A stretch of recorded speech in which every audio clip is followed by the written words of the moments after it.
সবথেকে গুরুত্বপূর্ণ তত্ত্ব কোনটা? প্রথম হলো সময়। জন্ম থেকে মৃত্যু পর্যন্ত এই যে সময়, এটাই তো হলো জীবন। দ্বিতীয় হলো জীবন, যাতে আমরা সময়ের সদ্ব্যবহার করি, শ্রেষ্ঠ থেকে শ্রেষ্ঠতর কাজ করার চেষ্টা করি। বহু বছরের এই পরম্পরা, এই সংস্কৃতিকে এগিয়ে নিয়ে যাওয়ার চেষ্টা করি। এই সংসারে আমরা অংশগ্রহণ করতে চেষ্টা করি।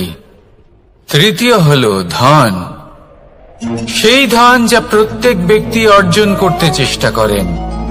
এবার এই তিনটি তত্ত্বের মধ্যে একটা সামঞ্জস্য আছে, সমান ব্যাপার আছে। সে ধনই হোক বা সময় হোক বা হোক জীবন। আর সেই সমান ব্যাপার হলো যে যদি আপনি এটা গণনা করতে থাকেন তাহলে তা কমতে থাকে, যদি আপনি এটা ব্যবহার করেন তাহলে তা বাড়তে থাকে। একে সংগঠিত করে রাখতে চেষ্টা করলে এ হাত থেকে ফসকে যায়, কিন্তু যদি আপনি একে সামলে রাখতে শিখে যান তাহলে এমন কাজ করবেন যাতে সংসারের সাথে সাথে পরবর্তী প্রজন্ম লাভবান হবে। যদি কিছু শিখতে চান তাহলে সামলাতে শিখুন, গণনা করা বা সংগঠিত করা নয়। আসুন আর আমার সাথে ভালোবেসে বলুন, রাধা রাধা। এই জীবনে আমাদের দুজন সঙ্গী, এক হলো অন্ধকার আর এক হলো প্রকাশ। এবার যখন এই অন্ধকারে আমরা প্রদীপ জ্বালাই, সেই প্রকাশের জন্য অন্ধকার আমাদের উপর রুষ্ট হয়ে চলে যায়। এবার যদি অন্ধকারকে খুশি করতে যাও তাহলে প্রকাশ আমাদের উপর রুষ্ট হয়ে চলে যায়। এ হলো ঠিক সেই পরিস্থিতি যে আমাদের দুই বন্ধু, তাদের মধ্যে সদ্ভাব নেই। যদি কোনো একজনের মান ভাঙাতে বা খুশি করতে যাও তাহলে দ্বিতীয়জন অবশ্যই রুষ্ট হয়। সেই অবস্থায় আপনাকে বোঝদারের মতো কাজ করতে হবে, যে কখন কাকে সমর্থন করতে হবে, কখন কার সাথে চলতে হবে। যদি পারেন তাহলে সকলকে একসাথে নিয়ে চলবেন। যদি কোনো মানুষের মধ্যে বনিবনা না হয় তাহলে তাদের মধ্যে সামঞ্জস্য বজায় রেখে সংসারের রীতিনীতির চক্র চালিত করা, এটাই তো হলো মনুষ্য জীবন। এবার এটা কিভাবে করা সম্ভব? শুধুমাত্র প্রেমের দ্বারা। তাহলে এইভাবেই সবাইকে প্রেমের দ্বারা বেঁধে রাখুন আর আমার সাথে ভালোবেসে বলুন, রাধা রাধা। কিছু মানুষ বড়ই বিচিত্র হন, এমন ভাবে জীবনযাপন করেন যেন তাদের কোনোদিন মৃত্যুই হবে না। নিজেদের অহংকারের বশে একটা কথা ভুলে যান, যে যতই তারা নিঃশ্বাস নিচ্ছেন, যতই তারা জীবনযাপন করছেন, ততই তারা মৃত্যুর দিকে এগিয়ে চলেছেন। কারণ আমাদের এই জীবন তার নিঃশ্বাসের ওপর নির্ভরশীল। নিঃশ্বাস চলছে মানে জীবন চলছে। নিঃশ্বাস যদি থেমে যায় তাহলে জীবনও থেমে যাবে। আমাদের জীবনের প্রদীপ যে কোনো মুহূর্তে নিভে যেতে পারে, আর কত সময় বাকি রয়েছে সেই বিষয়ে আমাদের কোনো ধারণাই নেই। তাই যে মুহূর্ত আমরা এখন যাপন করছি সেটার সদ্ব্যবহার করে নেওয়া যাক, কোনো শুভ কর্ম করে নেওয়া যাক, এমন কোনো কর্ম যার দ্বারা আমাদের ব্যক্তিত্বতে এমন এক চমক আসে যে আমাদের মৃত্যুর পরেও এই সংসার আমাদের চিরস্মরণীয় করে। কারণ একটা কথা ঠিক, মৃত্যু হলো একটা অটল সত্য, তাকে মেনে নিতেই হবে, স্মরণীয় করে রাখতেই হবে। যে সময় আছে তার সদ্ব্যবহার করুন আর আমার সাথে ভালোবেসে বলুন, রাধা রাধা। এই সংসারের সবথেকে বড় সুখ কি? কেউ বলবেন নিজের লক্ষ্য প্রাপ্ত করা, কেউ বলবেন ধন উপার্জন করা, কেউ বলবেন নিদ্রাই সবথেকে বড় সুখ, কেউ বলবেন রাজ্য লাভ করা, আবার কেউ বলবেন মাতার হাত থেকে খাবার খাওয়া, আদি ইত্যাদি। কিন্তু যদি সত্যি কথা বলি, এই সংসারের সবথেকে বড় সুখ হলো সেবা করা। কখনো কাউকে সেবা করে দেখুন। এই সেবা দ্বারা অন্য কোনো মানুষের আশীর্বাদ লাভ করাতেই সুখ রয়েছে। আপনার সেবা ভাব দ্বারা যখন কোনো মানুষ নিজের অন্তরাত্মা থেকে আপনাকে আশীর্বাদ করে, তার থেকে বড় সুখ আর কিছুই নেই। কারণ প্রত্যেক মানুষের মধ্যে ঈশ্বর বাস করেন। নরের সেবাই হলো নারায়ণের সেবা। নিষ্কাম সেবা করাই হলো সব থেকে বড় সুখ। তাই নিজের অন্তরে সেবার এই ভাব জাগ্রত করুন। যে সুখের কথা আমি বলছি, সেই সুখ অনুভব করেই দেখুন। এই মন সুপ্রসন্ন হয়ে বলবে, রাধা রাধা। মানুষের এই জীবন, মানুষ জন্ম নেয়, একটা নির্দিষ্ট সময়ের পরে এই সংসার ত্যাগ করে চলেও যায়। এবার শুধু এটাই আবশ্যক নয় যে এই জীবনকালকে আপনি যাপন করবেন, শুধু এটাই গুরুত্বপূর্ণ নয়। আবশ্যক এবং গুরুত্বপূর্ণ হলো এটা যে এই জীবনকালে আপনি এমন কিছু করেন যাতে এই সংসারের মঙ্গল হয়, যাতে এই সংসার আপনাকে মনে রাখে, আপনার থেকে প্রেরিত হয়, আপনার মতো হতে চায়। প্রত্যেক বছর আপনার জন্মতিথির অপেক্ষা করে, এমন ভাবে আপনার জন্মদিন পালন করে যাতে সেটা মহোৎসবের আকার ধারণ করে। এবার এই জন্মদিন এমনি এমনি মহোৎসবে পরিণত হয় না। তখন হয় না যখন কোনো ব্যক্তি রাজার রূপে বা কোনো গোয়ালার রূপে জন্মগ্রহণ করে। তখন পরিণত হয় যখন একজন মানুষ জন্মগ্রহণের পরে এই সংসারকে কোনো শিক্ষা দিয়ে যান। কিভাবে একজন মানুষ গোয়ালা থেকে রাজা হতে পারে, কিভাবে একজন মানুষ অসত্য থেকে সত্যের পথে চলতে শুরু করেন, অধর্ম থেকে ধর্মের পথে চালিত হতে পারেন, কিভাবে অন্ধকার থেকে প্রকাশের দিকে যেতে পারেন, কিভাবে নিজের আত্মাকে পরমাত্মার সাথে মিলিত করতে পারেন। তা সে রামনবমী হোক বা জন্মাষ্টমী হোক, তাদের জীবনের সাথে জড়িত প্রত্যেক মুহূর্ত একটা পরবের আকার ধারণ করে। তাহলে আপনিও এইভাবে নিজের জীবন যাপন করতে থাকুন। এই সংসারে শুধু ভালোবাসা বিতরণ করুন, কিছুটা এমন ভাবে বিতরণ করুন যাতে আপনি এই সংসার থেকে চলে যাওয়ার পরেও এই সংসারে আপনি শুধুই ভালোবাসা বিতরণ করতে পারেন। যদি আপনি এরকম করেন, সংসারকে প্রেরণা দেন, তাহলে আপনার জীবনও রাধা কৃষ্ণের প্রেমের মতোই অলৌকিক এবং দৈব হয়ে উঠবে। আসুন আর আমার সাথে ভালোবেসে বলুন, রাধা রাধা। আপনি এটা শুনে থাকবেন যে ছোট্ট একটা বালক, সে ঈশ্বরের প্রতিরূপ হয়। কিন্তু এমন কেন বলা হয় তা কি আপনি কখনো ভেবে দেখেছেন? আমি আপনাকে বলছি। কোন একটা ছোট্ট বালককে দেখুন, সে কি করে? সকলকে সমান চোখে দেখে। ওর মনে না কোনো ছলনা রয়েছে, না কোনো কপটতা, না অহংকার রয়েছে, আর না কোনো বিষয় নিয়ে কোনো চিন্তা। সকলকে সে সমান চোখে দেখে আর নিজের মধ্যেই প্রসন্ন থাকে, সকল বিকার থেকে মুক্ত। এগুলোই তো সেই গুণ সেই বালকের মধ্যে, যা হলো ঈশ্বর স্বরূপ। এবার ভেবে দেখুন, যদি প্রত্যেকটা মানুষ এই ছোট বালকের মতো সেই সব গুণ নিজের মধ্যে জাগ্রত করে তোলে, তাহলে কি হবে? তারাও ঈশ্বর তুল্য হয়ে উঠবে। তাই আপনিও এটাই করুন, নিজের মনকে বিকার মুক্ত করুন সেই ছোট্ট বালকের মতো। মনের মধ্যে না কোনো চিন্তা রাখবেন, না মোহ, না ক্রোধ, না কোনো রকমের ছলনা বা কপটতা। সবাইকে সমান চোখে দেখুন আর নিজের মনেই প্রসন্ন থাকতে শিখুন। এই মন প্রেমময় হয়ে বলবে, রাধা রাধা। মানুষের জীবন বড়ই বিচিত্র হয়।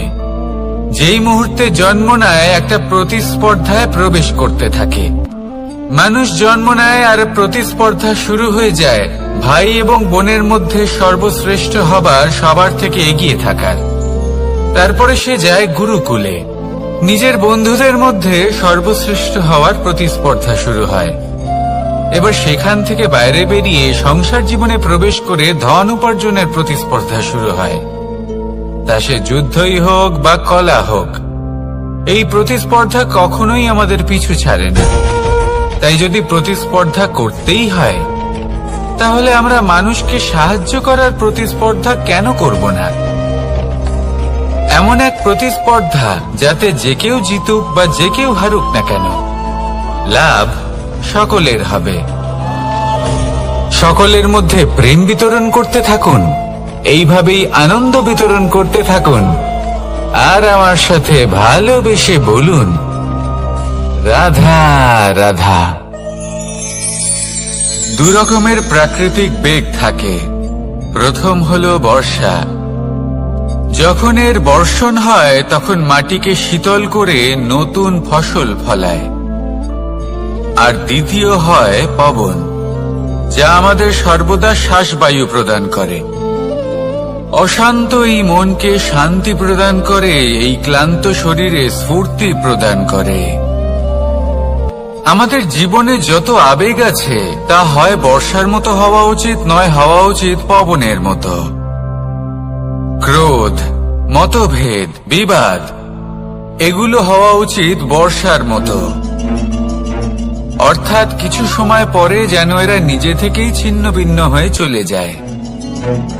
আর যদি পবনের মতো কোনো আবেগ থাকা উচিত, তা হল প্রেম, যা সর্বদা শ্বাসবায়ু প্রদান করে, সবসময় সাথে থাকে। একে আমরা অনুভব করতে পারি না, কিন্তু এ আমাদের অনুভব করার জন্য প্রাণবায়ু প্রদান করে। আর যখন চক্রবাতের মতো সে ভয়ঙ্কর হয়ে ওঠে, তখন সমগ্র সংসার বদলে দেয়। এর সারমর্ম একটাই, শক্তি। মতভেদ, ক্রোধ, বিবাদের মধ্যে নেই। শক্তি যদি থাকে, তা আছে প্রেমের মধ্যে। তাই এই প্রেমকে মনের মধ্যে রাখুন আর আমার সাথে বলুন, রাধা রাধা। প্রত্যেকটা মানুষ আলাদা হয় আর অত্যন্ত বিশেষ হয়। প্রত্যেক মানুষ ভিন্ন ভিন্ন পরিবেশে পালিত হয়, বড় হয়।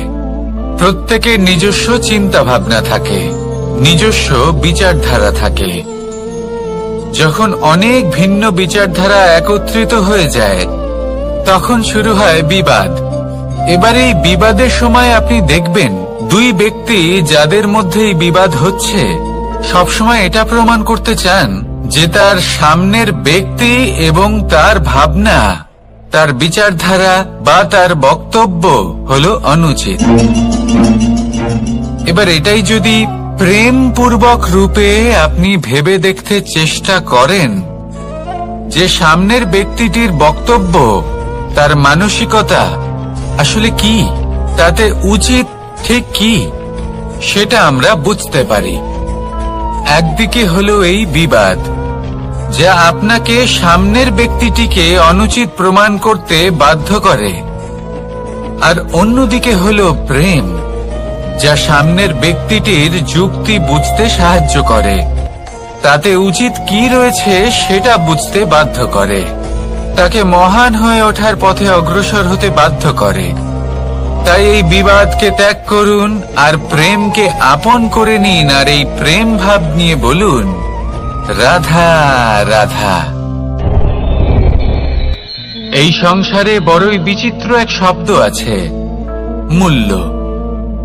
এর প্রয়োগ আমরা জীবনেও করে থাকি, আবার ব্যবসাতেও করে থাকি। একজন উদ্যোগপতি সবসময় বলেন, ব্যবসার মূল্য সবসময় উচ্চমান হওয়া উচিত, তাতে লাভ বেশি। অন্যদিকে আরেকজন ব্যক্তি যিনি পরোপকারী, যিনি ঈশ্বরের দর্শনের অভিলাষী, তিনি বলেন জীবনের মূল্য সব থেকে উচ্চমান হওয়া উচিত। অনেক সময় মানুষ কি করে থাকেন, ব্যবসার এই মূল্য তা উচ্চতার শিখরে পৌঁছানোর লোভে জীবনের মূল্য নামিয়ে ফেলেন, যেখানে এই সমগ্র সংসার প্রেমের দ্বারা চালিত হয়। প্রেমই হলো এই সংসারের আধার। এবার যদি আপনি প্রেম করতে শিখে যান, তাহলে ব্যবসাতে নিশ্চিত রূপে লাভের সাথে সাথে কীর্তি এবং যশ লাভও করতে পারবেন। তা আমি নিশ্চিত রূপে বলতে পারি, কারণ ব্যবসাতে ওঠা নামা এসব চলতেই থাকে। জীবনকে আপনি যদি একবার উচ্চতায় নিয়ে যেতে পারেন, তাহলে তা কখনোই নামবে না। আসুন আর আমার সাথে ভালোবেসে বলুন, রাধা রাধা। যা বাধা দেয় তা হলো অবরোধ, যা এগিয়ে নিয়ে যায় তা হলো বিকাশ, আর যা ভাগ করে দেয় তা হলো গুণ। আপনি সবাইকে আনন্দ দিন, তার বদলে আপনিও আনন্দ পাবেন। আপনি সবার মধ্যে প্রেম ছড়ান, আপনিও তার বদলে প্রেমই পাবেন। এই দেখুন না, মেঘেদের দেখুন। এই যে মেঘ, এই মেঘের গুণ এইটা নয় যে এরা জল সংগ্রহ করে রাখে। এদের গুণ হলো এটাই যে এই মেঘ সকলের মধ্যে জল ভাগ করে দেয়। ধরিত্রীর এবং জগতের তৃষ্ণা নিবারণ হয়। সূর্য, সূর্যের গুণ এইটা নয় যে সে সব থেকে বেশি তেজস্বী।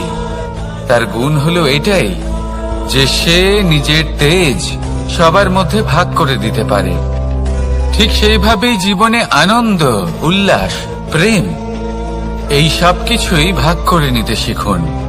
এটাই হলো একটা গুণ, আর তার বদলে আপনি দ্বিগুণ আনন্দ, দ্বিগুণ উল্লাস, দ্বিগুণ প্রেম অবশ্যই পাবেন। যদি আপনি এই সবকিছু নিজের কাছেই জমিয়ে রাখেন, তাহলে আপনি নিজের বিকাশে নিজেই বাধা দেবেন। আসুন আর আমার সাথে ভালোবেসে বলুন, রাধা রাধা। আপনি কখনো মাখনের হাঁড়ি ভেঙেছেন? কত আনন্দ পাওয়া যায়।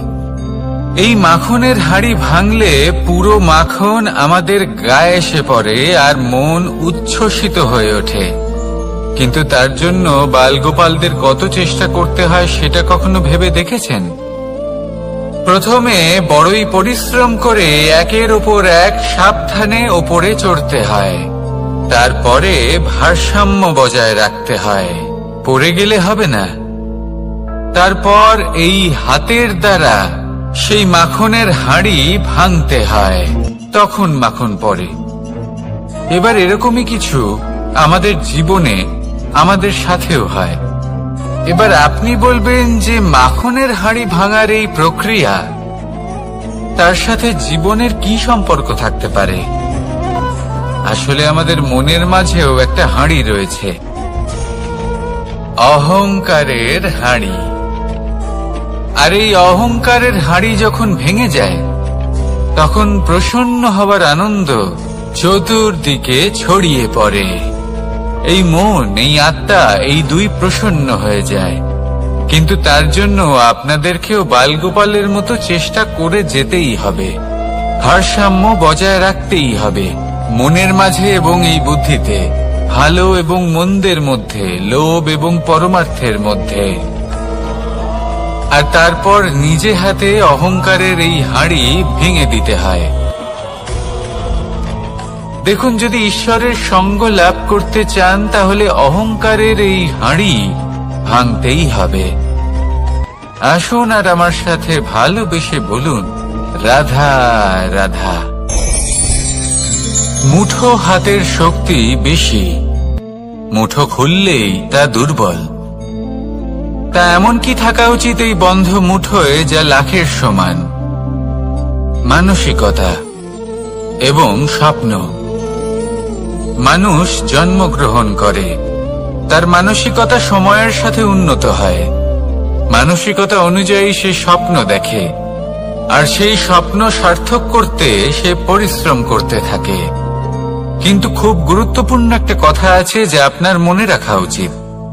আপনার এই মানসিকতা, আপনার এই স্বপ্ন, তা যেন আপনার নিয়ন্ত্রণে থাকে। আপনার বন্ধ মুঠোয় যেন এর লাগাম থাকে, আপনি যেন এর প্রভু হন। যদি তা হয় তবেই আপনি লাভবান হবেন। যদি এরা আপনাকে নিয়ন্ত্রণ করতে থাকে, যদি আপনার মুঠো খুলে যায়, না পথ আপনার নিয়ন্ত্রণে থাকবে, না মানসিকতা থাকবে, না স্বপ্ন নিয়ন্ত্রণে থাকবে। আর যদি তাই হয় তাহলে আপনি আপনার ভবিষ্যৎ নষ্ট করে ফেলবেন।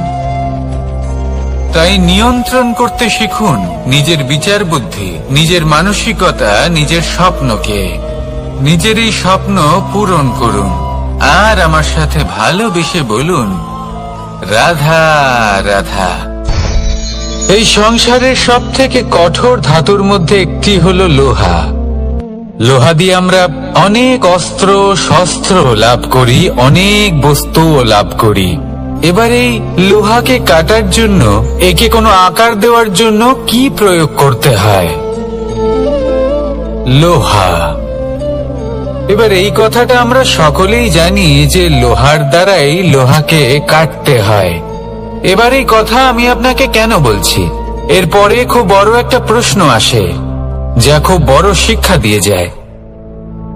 এটা কেন হয় যে আমরা একটা লোহা দিয়ে একটা লোহাতে আঘাত করছি, কিন্তু যে লোহা দ্বারা আঘাত করছি তার আকার বদলাচ্ছে না, যার ওপর প্রহার করছি তার আকার বদলাচ্ছে? এতে পার্থক্যটা কোথায়? পার্থক্য হলো তাপমাত্রার। দেখুন, যে লোহাকে আমরা কাটতে চাই তার তাপমাত্রা বাড়াতে হয়, তাকে গরম করতে হয়। আর যে লোহা দ্বারা আমরা আঘাত করতে চলেছি সেই লোহা আমাদের ঠান্ডা রাখতে হয়। অর্থাৎ ঠান্ডা লোহা গরম লোহাকে কেটে দেয়। এবার এই শিক্ষা কি আমাদের জীবনে যথেষ্ট নয়? আমাদের জীবনে অনেক সমস্যা আসতে পারে, কিন্তু আমাদের এই বিষয়ে বিশেষ খেয়াল রাখতে হবে যে আমাদের মনকে আমরা যেন ঠান্ডা রাখি, এই মস্তিষ্ককে শান্ত রাখতে হবে।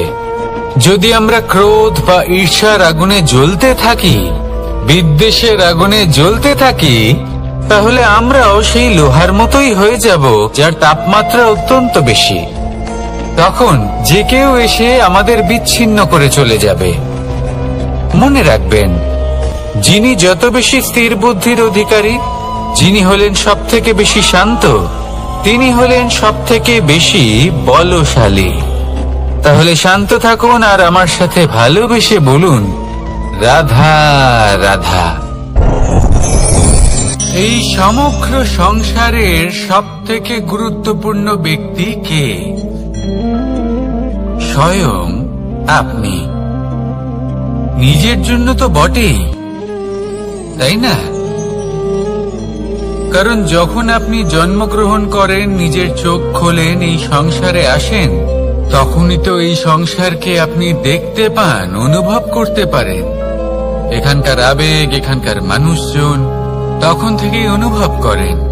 যদি আপনি না থাকেন তাহলে এই সংসারের অস্তিত্ব আপনার কাছে শূন্যের সমান, তাই না? আপনি না থাকলে এই সংসারও আপনার কাছে নেই।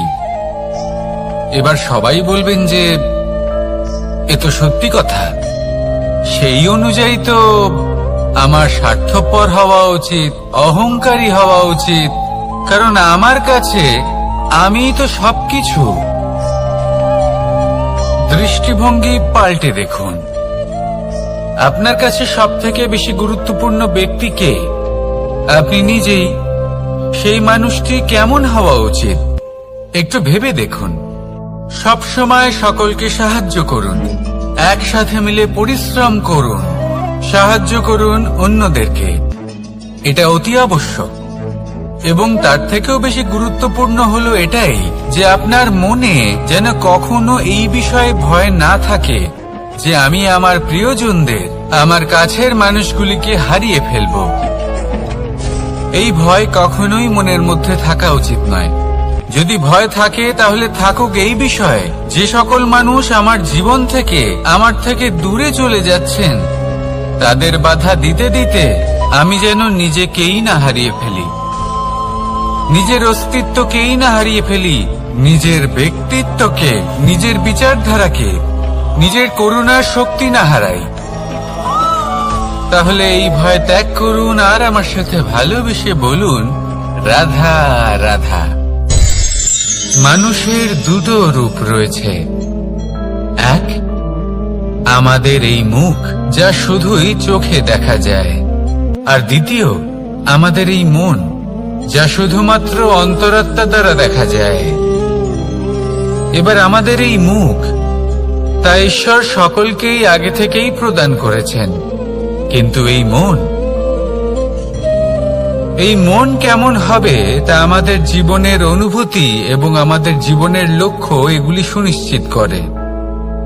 অর্থাৎ নেত্র দিয়ে দেখা যায় আমাদের এই মুখ, তা শুধুই এই কারণে প্রয়োজন যাতে সংসার আমাদের দেখতে পায়, আমাদের চিনতে পারে।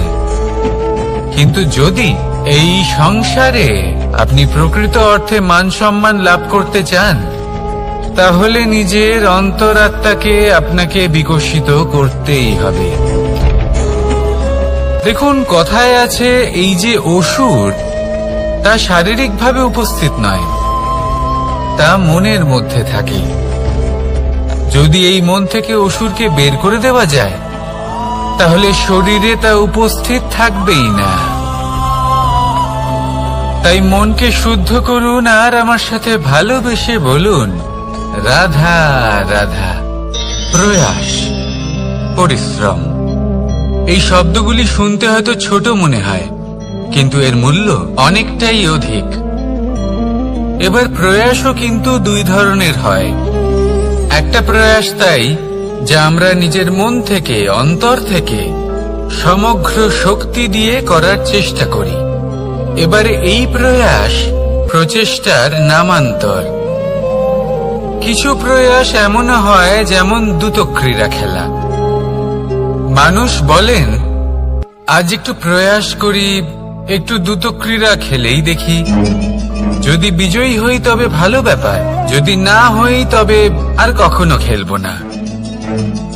এটাও কিন্তু প্রয়াস, কিন্তু এই প্রয়াস পরিশ্রম নয়।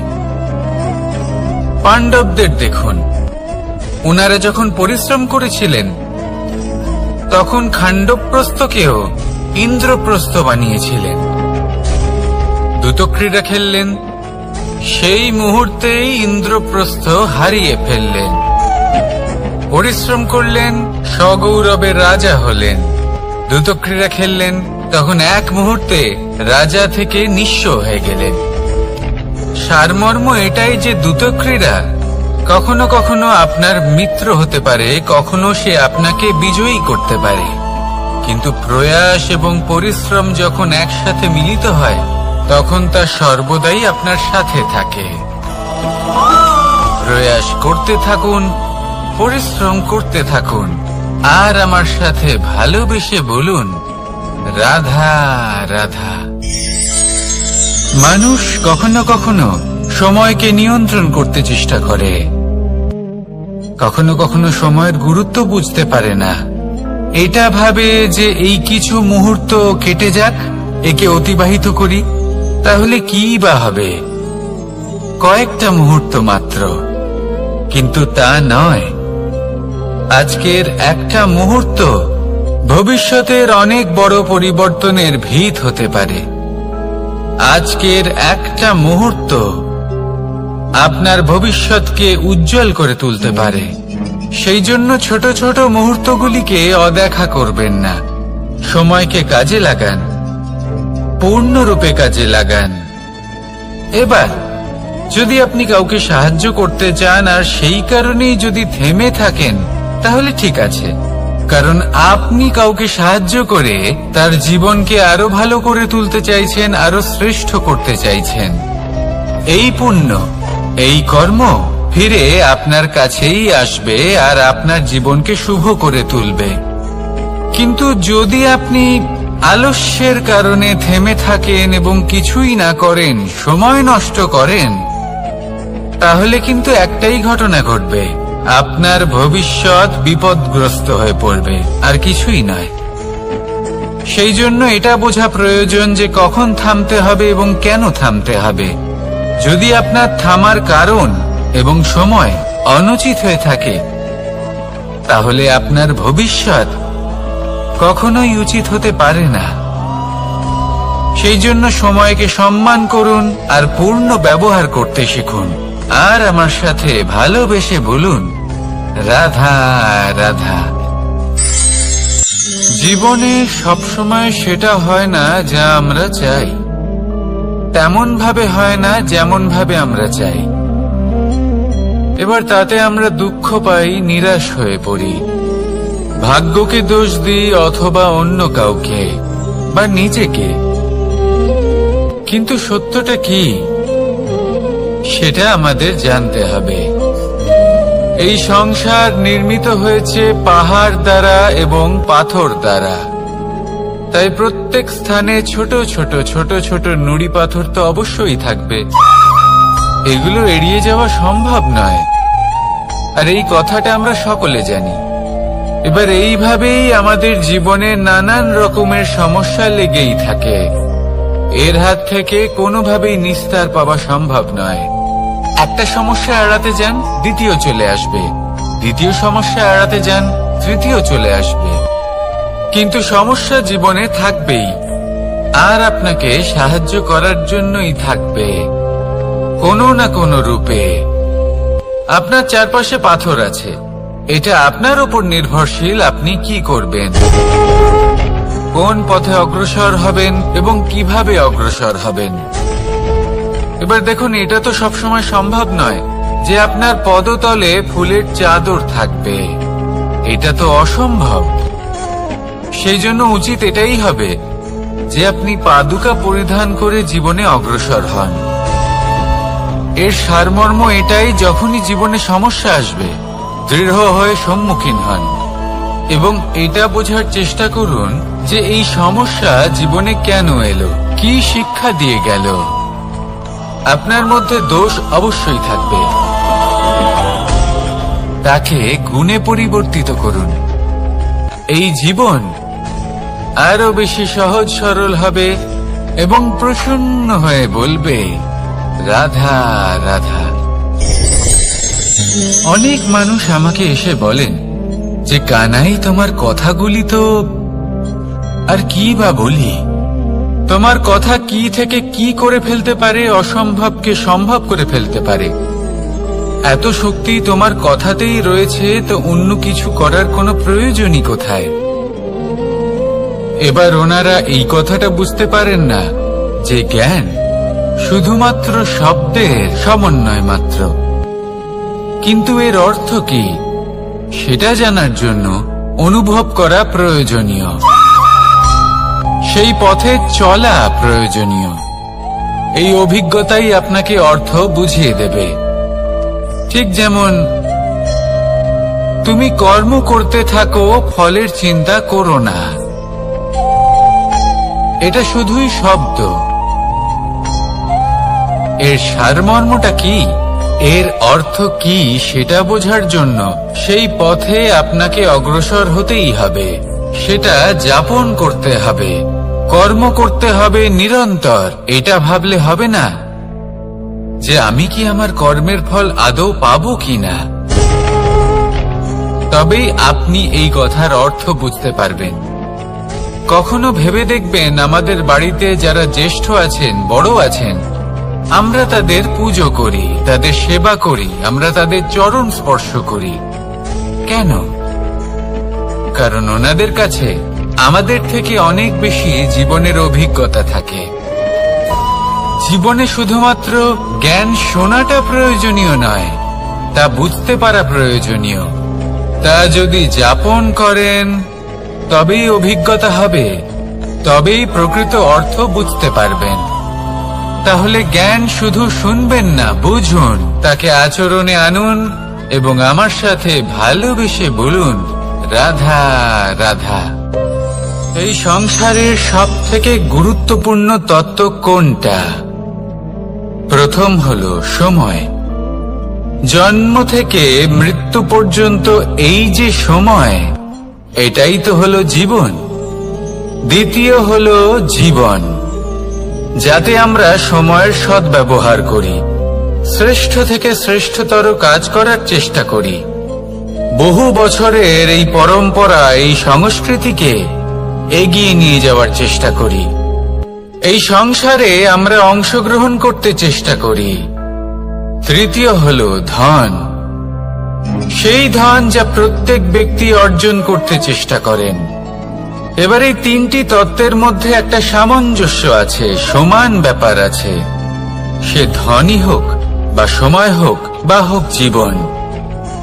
আর সেই সমান ব্যাপার হলো যে যদি আপনি এটা গণনা করতে থাকেন তাহলে তা কমতে থাকে, যদি আপনি এটা ব্যবহার করেন তাহলে তা বাড়তে থাকে। একে সংগঠিত করে রাখতে চেষ্টা করলে হাত থেকে ফসকে যায়, কিন্তু যদি আপনি একে সামলে রাখতে শিখে যান তাহলে এমন কাজ করবেন যাতে সংসারের সাথে সাথে পরবর্তী প্রজন্ম লাভবান হবে। যদি কিছু শিখতে চান তাহলে সামলাতে শিখুন, গণনা করা বা সংগঠিত করা নয়। আসুন আর আমার সাথে ভালোবেসে বলুন, রাধা রাধা। এই জীবনে আমাদের দুজন সঙ্গী, এক হলো অন্ধকার আর এক হলো প্রকাশ। এবার যখন এই অন্ধকারে আমরা প্রদীপ জ্বালাই, সেই প্রকাশের জন্য অন্ধকার আমাদের উপর রুষ্ট হয়ে চলে যায়। এবার যদি অন্ধকারকে খুশি করতে যাও তাহলে প্রকাশ আমাদের উপর রুষ্ট হয়ে চলে যায়। এ হলো ঠিক সেই পরিস্থিতি যে আমাদের দুই বন্ধু, তাদের মধ্যে সদ্ভাব নেই। যদি কোনো একজনের মান ভাঙাতে বা খুশি করতে যাও তাহলে দ্বিতীয়জন অবশ্যই রুষ্ট হয়। সেই অবস্থায় আপনাকে বোঝদারের মতো কাজ করতে হবে যে কখন কাকে সমর্থন করতে হবে, কখন কার সাথে চলতে হবে। যদি পারেন তাহলে সকলকে একসাথে নিয়ে চলবেন। যদি কোনো মানুষের মধ্যে বনিবনা না হয় তাহলে তাদের মধ্যে সামঞ্জস্য বজায় রেখে সংসারের রীতিনীতির চক্র চালিত করা, এটাই তো হলো মনুষ্য জীবন। এবার এটা কিভাবে করা সম্ভব? শুধুমাত্র প্রেমের দ্বারা। তাহলে এইভাবেই সবাইকে প্রেমের দ্বারা বেঁধে রাখুন আর আমার সাথে ভালোবেসে বলুন, রাধা রাধা। কিছু মানুষ বড়ই বিচিত্র হন, এমন ভাবে জীবনযাপন করেন যেন তাদের কোনোদিন মৃত্যুই হবে না। নিজেদের অহংকারের বশে একটা কথা ভুলে যান যে যতই তারা নিঃশ্বাস নিচ্ছেন, যতই তারা জীবনযাপন করছেন, ততই তারা মৃত্যুর দিকে এগিয়ে চলেছেন। কারণ আমাদের এই জীবন তার নিঃশ্বাসের ওপর নির্ভরশীল। নিঃশ্বাস চলছে মানে জীবন চলছে। নিঃশ্বাস যদি থেমে যায় তাহলে জীবনও থেমে যাবে। আমাদের জীবনের প্রদীপ যে কোনো মুহূর্তে নিভে যেতে পারে, আর কত সময় বাকি রয়েছে সেই বিষয়ে আমাদের কোনো ধারণাই নেই। তাই যে মুহূর্ত আমরা এখন যাপন করছি সেটার সদ্ব্যবহার করে নেওয়া যাক, কোনো শুভ কর্ম করে নেওয়া যাক, এমন কোন কর্ম যার দ্বারা আমাদের ব্যক্তিত্বতে এমন এক চমক আসে যে আমাদের মৃত্যুর পরেও এই সংসার আমাদের চিরস্মরণীয় করে। কারণ একটা কথা ঠিক, মৃত্যু হলো একটা অটল সত্য, তাকে মেনে নিতেই হবে, স্মরণীয় করে রাখতেই হবে। যে সময় আছে তার সদ্ব্যবহার করুন আর আমার সাথে ভালোবেসে বলুন, রাধা রাধা। এই সংসারের সব থেকে বড় সুখ কি? কেউ বলবেন নিজের লক্ষ্য প্রাপ্ত করা, কেউ বলবেন ধন উপার্জন করা, কেউ বলবেন নিদ্রাই সব থেকে বড় সুখ, কেউ বলবেন রাজ্য লাভ করা, আবার কেউ বলবেন মাতার হাত থেকে খাবার খাওয়া, আদি ইত্যাদি। কিন্তু যদি সত্যি কথা বলি, এই সংসারের সব থেকে বড় সুখ হলো সেবা করা। কখনো কাউকে সেবা করে দেখুন। এই সেবা দ্বারা অন্য কোনো মানুষের আশীর্বাদ লাভ করাতেই সুখ রয়েছে। আপনার সেবা ভাব দ্বারা যখন কোনো মানুষ নিজের অন্তরাত্মা থেকে আপনাকে আশীর্বাদ করে, তার থেকে বড় সুখ আর কিছুই নেই। কারণ প্রত্যেক মানুষের মধ্যে ঈশ্বর বাস করেন। নরের সেবাই হলো নারায়ণের সেবা। নিষ্কাম সেবা করাই হলো সব থেকে বড় সুখ। তাই নিজের অন্তরে সেবার এই ভাব জাগ্রত করুন। যে সুখের কথা আমি বলছি, সেই সুখ অনুভব করেই দেখুন। এই মন সুপ্রসন্ন হয়ে বলবে, রাধা রাধা। মানুষ অসুস্থ কেন হন? শারীরিক দুর্বলতার কারণে? না, মানুষ অসুস্থ হন তার মানসিকতার কারণে, তার বিবেকের কারণে, তার কর্মের কারণে, তার ক্রোধের কারণে। আর যখন কেউ সুস্থ হন, ঠিক হয়ে যান, তার মানে এটা নয় যে শুধু ওষুধের জন্য তিনি সুস্থ হয়েছেন। না, এটা কারোর তার প্রতি প্রেমের প্রভাব, বিশ্বাসের প্রভাব, সম্বলের প্রভাব। শুধুমাত্র ওষুধ দিয়ে কিছুই হয় না। যদি মনে প্রেম থাকে, বিবেক থাকে, বিশ্বাস থাকে, সম্বল থাকে, তবেই সেই ওষুধ কাজ করতে পারে। তাই মনে রাখবেন, এই জীবন হলো অত্যন্ত ছোট। মনে প্রেম ভাব রাখুন, মিত্রতা করুন, শত্রুতা নয়। ভালোবাসুন, বিদ্বেষ নয়। আর এই ভালোবাসার সাথেই বলুন, রাধা রাধা। জীবন, এই জীবনের সত্য কি? জন্ম, যেখান থেকে জীবন আরম্ভ হয়, নাকি সমাপ্তি? মৃত্যু, যেখানে জীবন শেষ হয়ে যায়। জীবনের সত্য এটা নয়, সবকিছু এটা নয়। ভালো করে ভেবে দেখলে কিছুই যায় আসে না যে আপনার জন্ম কোথায় হয়েছে, কিভাবে হয়েছে। এতেও কিছু যায় আসে না যে আপনার মৃত্যু কোথায় হবে, কিভাবে হবে।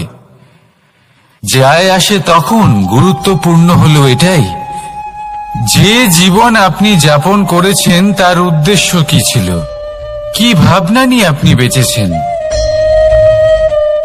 এখন যদি আপনি এমন কিছু করেন যার দ্বারা এই সংসার আপনার থেকে জীবন যাপনের প্রেরণা পেতে পারে, মৃত্যুর পরেও আপনার কর্ম দেখে তা স্মরণ করে জীবনে বাঁচতে শেখেন, তাহলে তার তাৎপর্য হলো আপনি নিজের কর্মের দ্বারা, নির্বাচনের দ্বারা অমর হয়ে গেছেন। দেখুন, জীবনে দুশ্চিন্তা করা হলো বৃথা, মৃত্যুর ভয়ও হলো বৃথা। কারণ আত্মা কখনো মরে না, তাকে কেউ শেষ করতে পারে না। না কাল, না মৃত্যু, আর না সময়। যদি এমন কিছু থাকে যা আপনার আত্মাকে শেষ করে দিতে পারে, তাহলে তা আপনারই নিজের দুষ্কর্ম।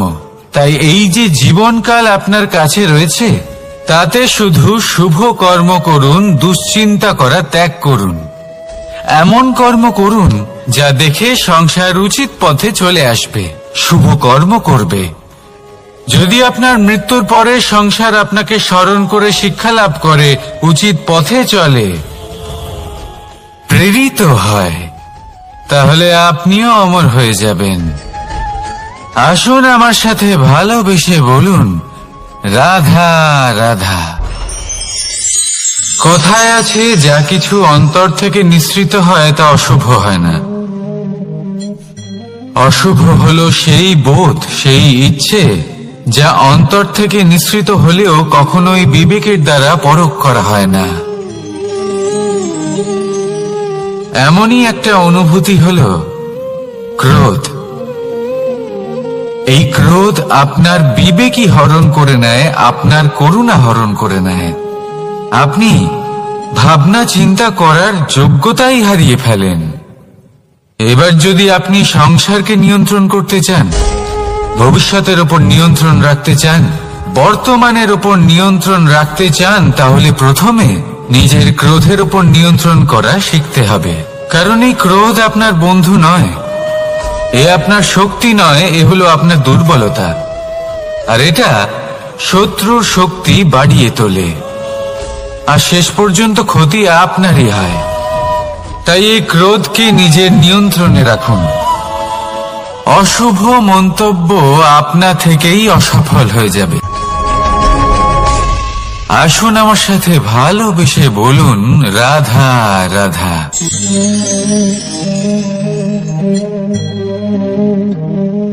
প্রশান্তি জড়িত নিদ্রা মানুষের জীবনের একটা অত্যন্ত গুরুত্বপূর্ণ সুখ এবং প্রয়োজনীয়তাও। দেখতে গেলে এই সংসারের প্রত্যেক পশু পাখি, প্রত্যেক জীব অবশ্যই নিদ্রা প্রাপ্ত করেন, কিন্তু মানুষ, যার মধ্যে বিচার বিবেচনা করার শক্তি অন্যদের থেকে অনেক বেশি, তার কিন্তু ঘুমের কিছু সমস্যা অবশ্যই হয়। কি বলেন? তাই তো। এবার এর কারণ কি? চিন্তা। এবার চিন্তা আমাদের সবার জীবনে আছে। আমরা সকলে জানি যে চিন্তা কখনো আমাদের সাহায্য করে না, তাও আমাদের জীবনে আছে। কেন? চিন্তার মাধ্যমে কি কখনো কোনো সমস্যার সমাধান হয়েছে? অর্থের চিন্তা করলে কি অর্থ লাভ হয়? ভবিষ্যতের চিন্তা করলে কি ভবিষ্যৎ ঠিক হয়ে যায়? স্বাস্থ্যের চিন্তা করলে কি স্বাস্থ্য নিজে থেকেই ঠিক হয়? হয় না। তাহলে এই সব কিছু থেকে আমাদের একটা ছোট্ট শিক্ষা অবশ্যই লাভ করা উচিত। আপনিও আপনার কাঁধ থেকে চিন্তার এই বোঝা নামিয়ে ফেলুন। আর ইচ্ছে, এই সব ইচ্ছে একত্রিত হয়ে আমাদের মনে চিন্তা উৎপন্ন করে। তাই এই চিন্তাগুলিকে ত্যাগ করুন। প্রকৃতির প্রেমের উপর বিশ্বাস রাখুন।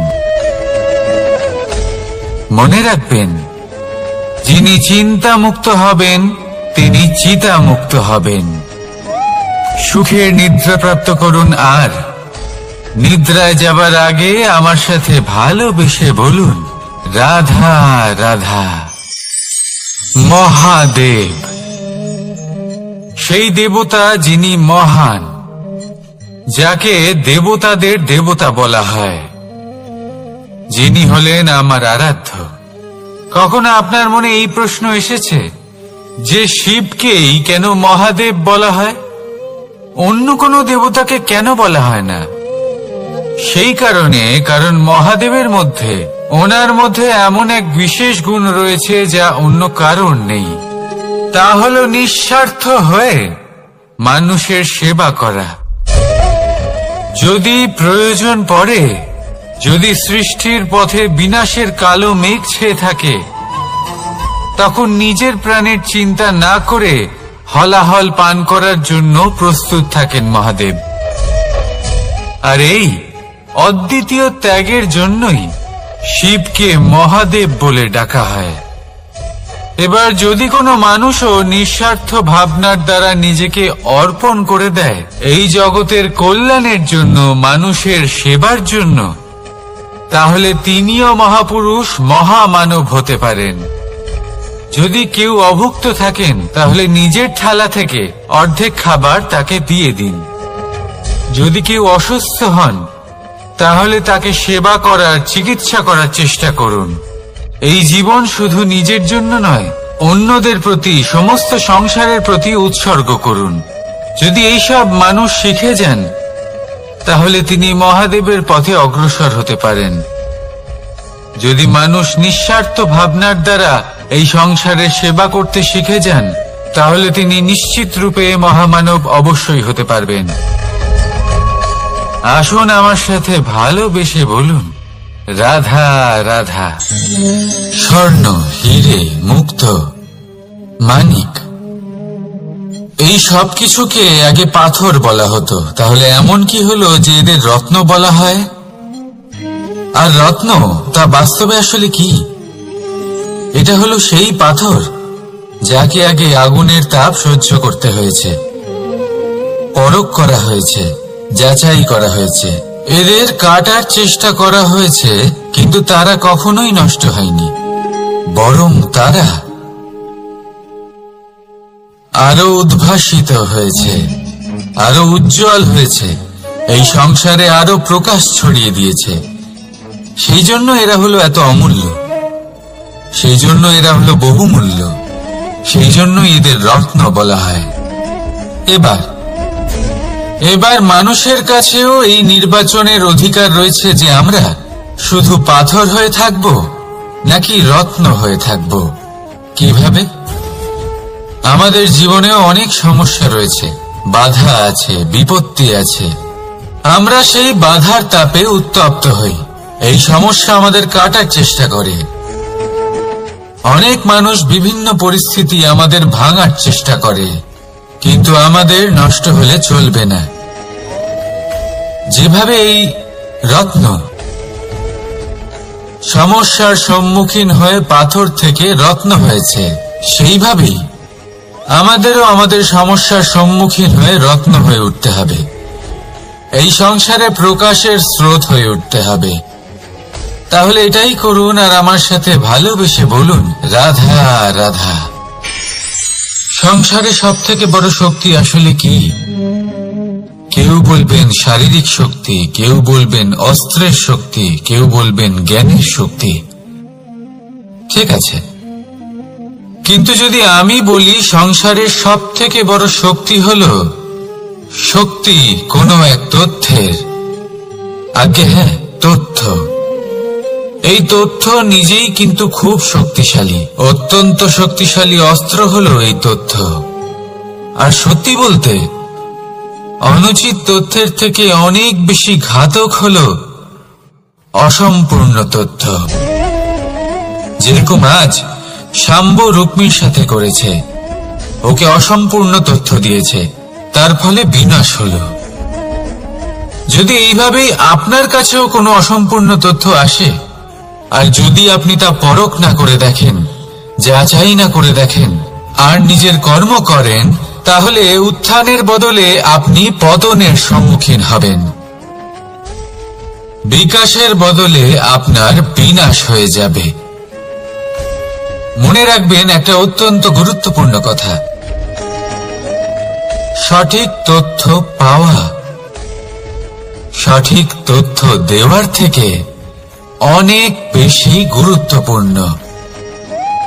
আশা করি এই কথা আপনি বুঝেছেন। জীবনে যখনই কোনো তথ্য আপনি পাবেন, সেই বিষয়ে ভেবে দেখুন, পরখ করে দেখুন, যাচাই করুন, তারপর নিজের কর্ম করুন। আর আমার সাথে ভালোবেসে বলুন, রাধা রাধা।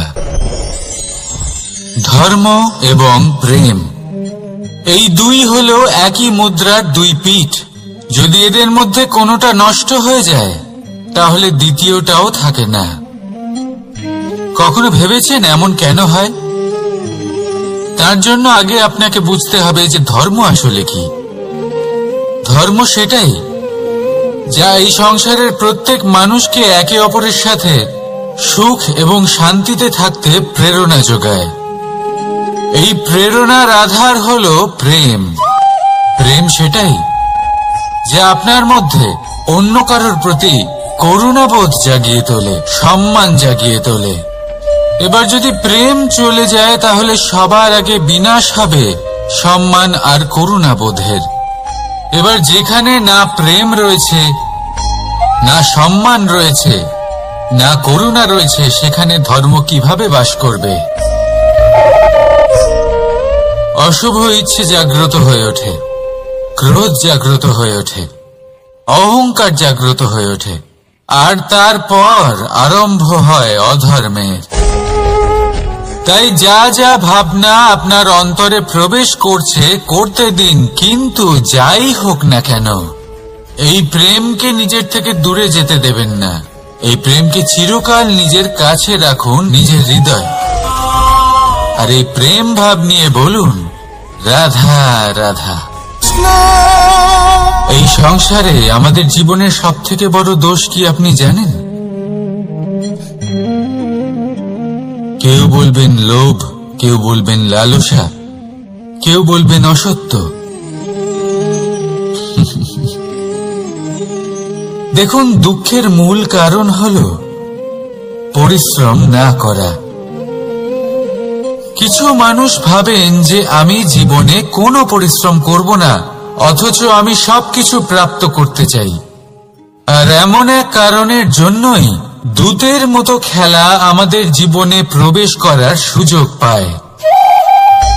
দূত, এই দূত আসলে কি?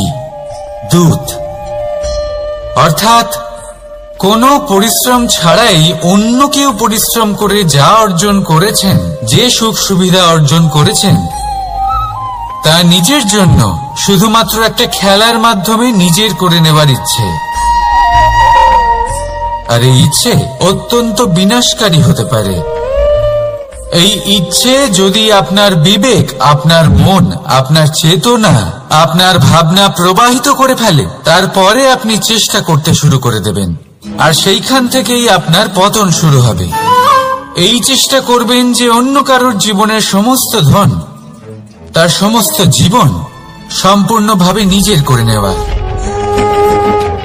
কারণ প্রথমে আশা জাগ্রত হয়, আর এই আশা হতাশায় পরিণত হতে সময় লাগে না। এই হতাশা কুণ্ঠায় পরিণত হতে সময় লাগে না, কুণ্ঠা লোভে পরিণত হতে সময় লাগে না, আর এই লোভ প্রতিশোধ স্পৃহাতে পরিণত হতে সময় লাগে না। আর যখন এই সব কিছু হয়, আপনি দুষ্ট হয়ে যান। আর সবাই জানেন যে প্রত্যেক দুষ্ট ব্যক্তির পতন হলো অবশ্যম্ভাবী। তাই নিজেকে দূতের থেকে দূরে রাখুন আর পরিশ্রমকে নিজের কাছে টেনে নিন। জীবনে আপনার যা যা স্বপ্ন রয়েছে, যা আপনি করতে চান, শুধুই পরিশ্রম দ্বারা অর্জন করুন।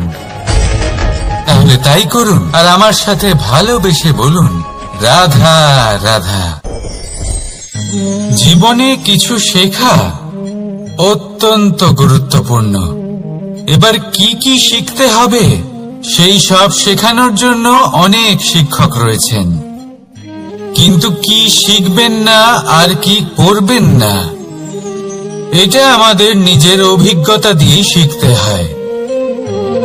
কিন্তু তার মানে এটা নয় যে যদি আপনাকে শিখতে হয় যে আগুনের তাপ কতটা, আপনাকে আগুনের মধ্যে হাত দিতে হবে।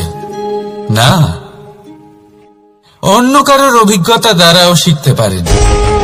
প্রশ্ন শুধুমাত্র একটাই যে আপনি কি শিখতে চান নাকি চান না। যদি আপনি এটাই ভাবেন যে আমি শুধুই নিজের অভিজ্ঞতা দ্বারাই শিখতে চাই, তাহলে জীবনকাল ছোট মনে হবে, অনেক কিছুই শিখতে পারবেন না। তাই নিজের সাথে সাথে বড়দের অভিজ্ঞতার দ্বারাও শেখা শুরু করে দিন। এই সংসারের অভিজ্ঞতা দ্বারা শিখতে শুরু করে দিন। আর এটা নিশ্চিত রূপে শেখা আবশ্যক যে কখন কি করবেন না, কোথায় থামতে হবে আর কোথায় থামবেন না। তাহলে আসুন আর আমার সাথে ভালোবেসে বলুন, রাধা রাধা। ভোজন। এবার ভোজন সংগ্রহ করার জন্য মানুষ কি না করেন, সব সময় চেষ্টা করতে থাকেন। ফসল উৎপাদনের জন্য অনেক পরিশ্রম করতে থাকেন, কিন্তু অনেক সময় অনেক পরিশ্রম করার পরেও ফসল ভালো উৎপাদন হয় না। এর কারণ কি? কারণ হলো এটাই যে আপনি পরিশ্রম হয়তো অনেক করেছেন, কিন্তু আপনার নজর তো সেই বীজের দিকে ছিলই না যা আপনি রোপণ করেছেন। সেই জন্য সব সময় কোনো বীজ রোপণ করার আগে তাকে পরখ করে দেখুন, তা অত্যন্ত আবশ্যক। আর সেইভাবেই যখনই কোনো কর্মের প্রশ্ন আসে, তাহলে সেখানে শুধুমাত্র পরিশ্রম যথেষ্ট নয়। সেই কাজের প্রতি আপনার কর্তব্য কি, আপনার উদ্দেশ্য কি, সেটা জানা হলো অত্যন্ত গুরুত্বপূর্ণ। তাই কর্ম করুন, কিন্তু সেই কর্মের প্রতি আপনার যা উদ্দেশ্য তার মাহাত্ম্য বুঝতে চেষ্টা করুন। তাহলে আসুন আমার সাথে ভালোবেসে বলুন, রাধা রাধা। জীবনে যখনই কোনো বস্তু বা সুখ স্বাচ্ছন্দ্য অধিক মাত্রায় আপনার কাছে চলে আসে, তখন নিজেকে শ্রেষ্ঠ মনে করার একটা প্রবণতা দেখা যায়, যা হয় আত্মবিশ্বাসে পরিণত হয়, নয়তো অহংকারে। এবার আত্মবিশ্বাস আর অহংকারের মধ্যে অনেক বড় পার্থক্য রয়েছে। আমি এটা করতে পারি, আমি ওটাও করতে পারি, এ হলো আত্মবিশ্বাস। শুধুমাত্র আমি এটা করতে পারি, শুধুমাত্র আমি ওটাও করতে পারি, আমি হলাম সর্বশ্রেষ্ঠ, এটা হলো অহংকার। এবার এই অহংকারের ধ্বনি অনেক দূর প্রবাহিত হয়, আর এর প্রহার সর্বপ্রথম আপনাকে বিপর্যস্ত করে। এবার এই অহংকার এর বিপরীত শব্দ হলো বিনয়, অর্থাৎ নিজের ঊর্ধ্বে উঠে অন্যের বিষয় ভাবনা চিন্তা করা, সংসারের বিষয়ে ভাবা। এই বিনয়ী হবার চেষ্টা করুন, একের থেকে অনেক হওয়ার চেষ্টা করুন এবং একসাথে থাকার চেষ্টা করুন। নিশ্চিত রূপেই আপনি বিকাশের কারণ হবেন। মত্ততা থেকে নিজেকে দূরে রাখুন, অহংকার থেকে নিজেকে দূরে রাখুন। এই মন প্রসন্ন হয়ে বলবে, রাধা রাধা। কোনো এক বস্ত্রে যদি ছোট্ট একটা ছিদ্র উৎপন্ন হয়, আর যদি আমরা তার দিকে নজর না দিই, তাহলে সময়ের সাথে সমগ্র বস্ত্র ছিঁড়ে যায় আর কোনো কাজে আসে না। যদি কোনো একটা নৌকাতে ছোট্ট একটা ছিদ্র উৎপন্ন হয়, তাহলে সময়ের সাথে পুরো নৌকাই জলে ডুবে যায়। লক্ষ্যের দিকে অগ্রসর হওয়ার সময় একটা ছোট্ট ভুল আপনি যদি করে ফেলেন, তাহলে আপনাকে তার লক্ষ্যের থেকে দূরে করে দিতে পারে। এমনটা এই সম্পর্কের সাথেও হয়ে থাকে। কোনো একটা ছোট্ট কথা, একটা ছোট্ট মনোমালিন্য যদি সম্পর্কে আসে এবং সেটা না মেটানো হয়, তাহলে সেই সমগ্র সম্পর্কটা, অনেক বড় বড় সম্পর্ক ভেঙে যেতে পারে। যদি আপনার সম্পর্কে ছোট্ট একটা ছিদ্র উৎপন্ন হয়, তাহলে প্রেমের সূচ আর স্নেহের সুতো দ্বারা সেলাই করে ফেলুন, যাতে আপনার এই সম্পর্ক অটুট থাকে এবং প্রেম দ্বারা পরিপূর্ণ থাকে। আসুন আমার সাথে ভালোবেসে বলুন, রাধা রাধা।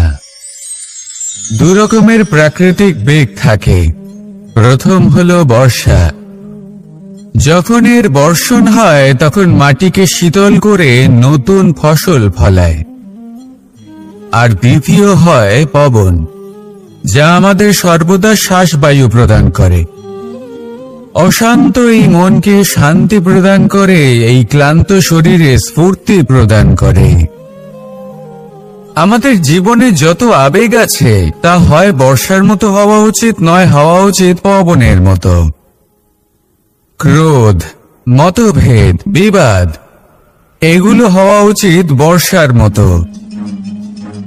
অর্থাৎ কিছু সময় পরে যেন এরা নিজে থেকেই ছিন্ন ভিন্ন হয়ে চলে যায়। আর যদি পবনের মতো কোনো আবেগ থাকা উচিত, তা হলো প্রেম,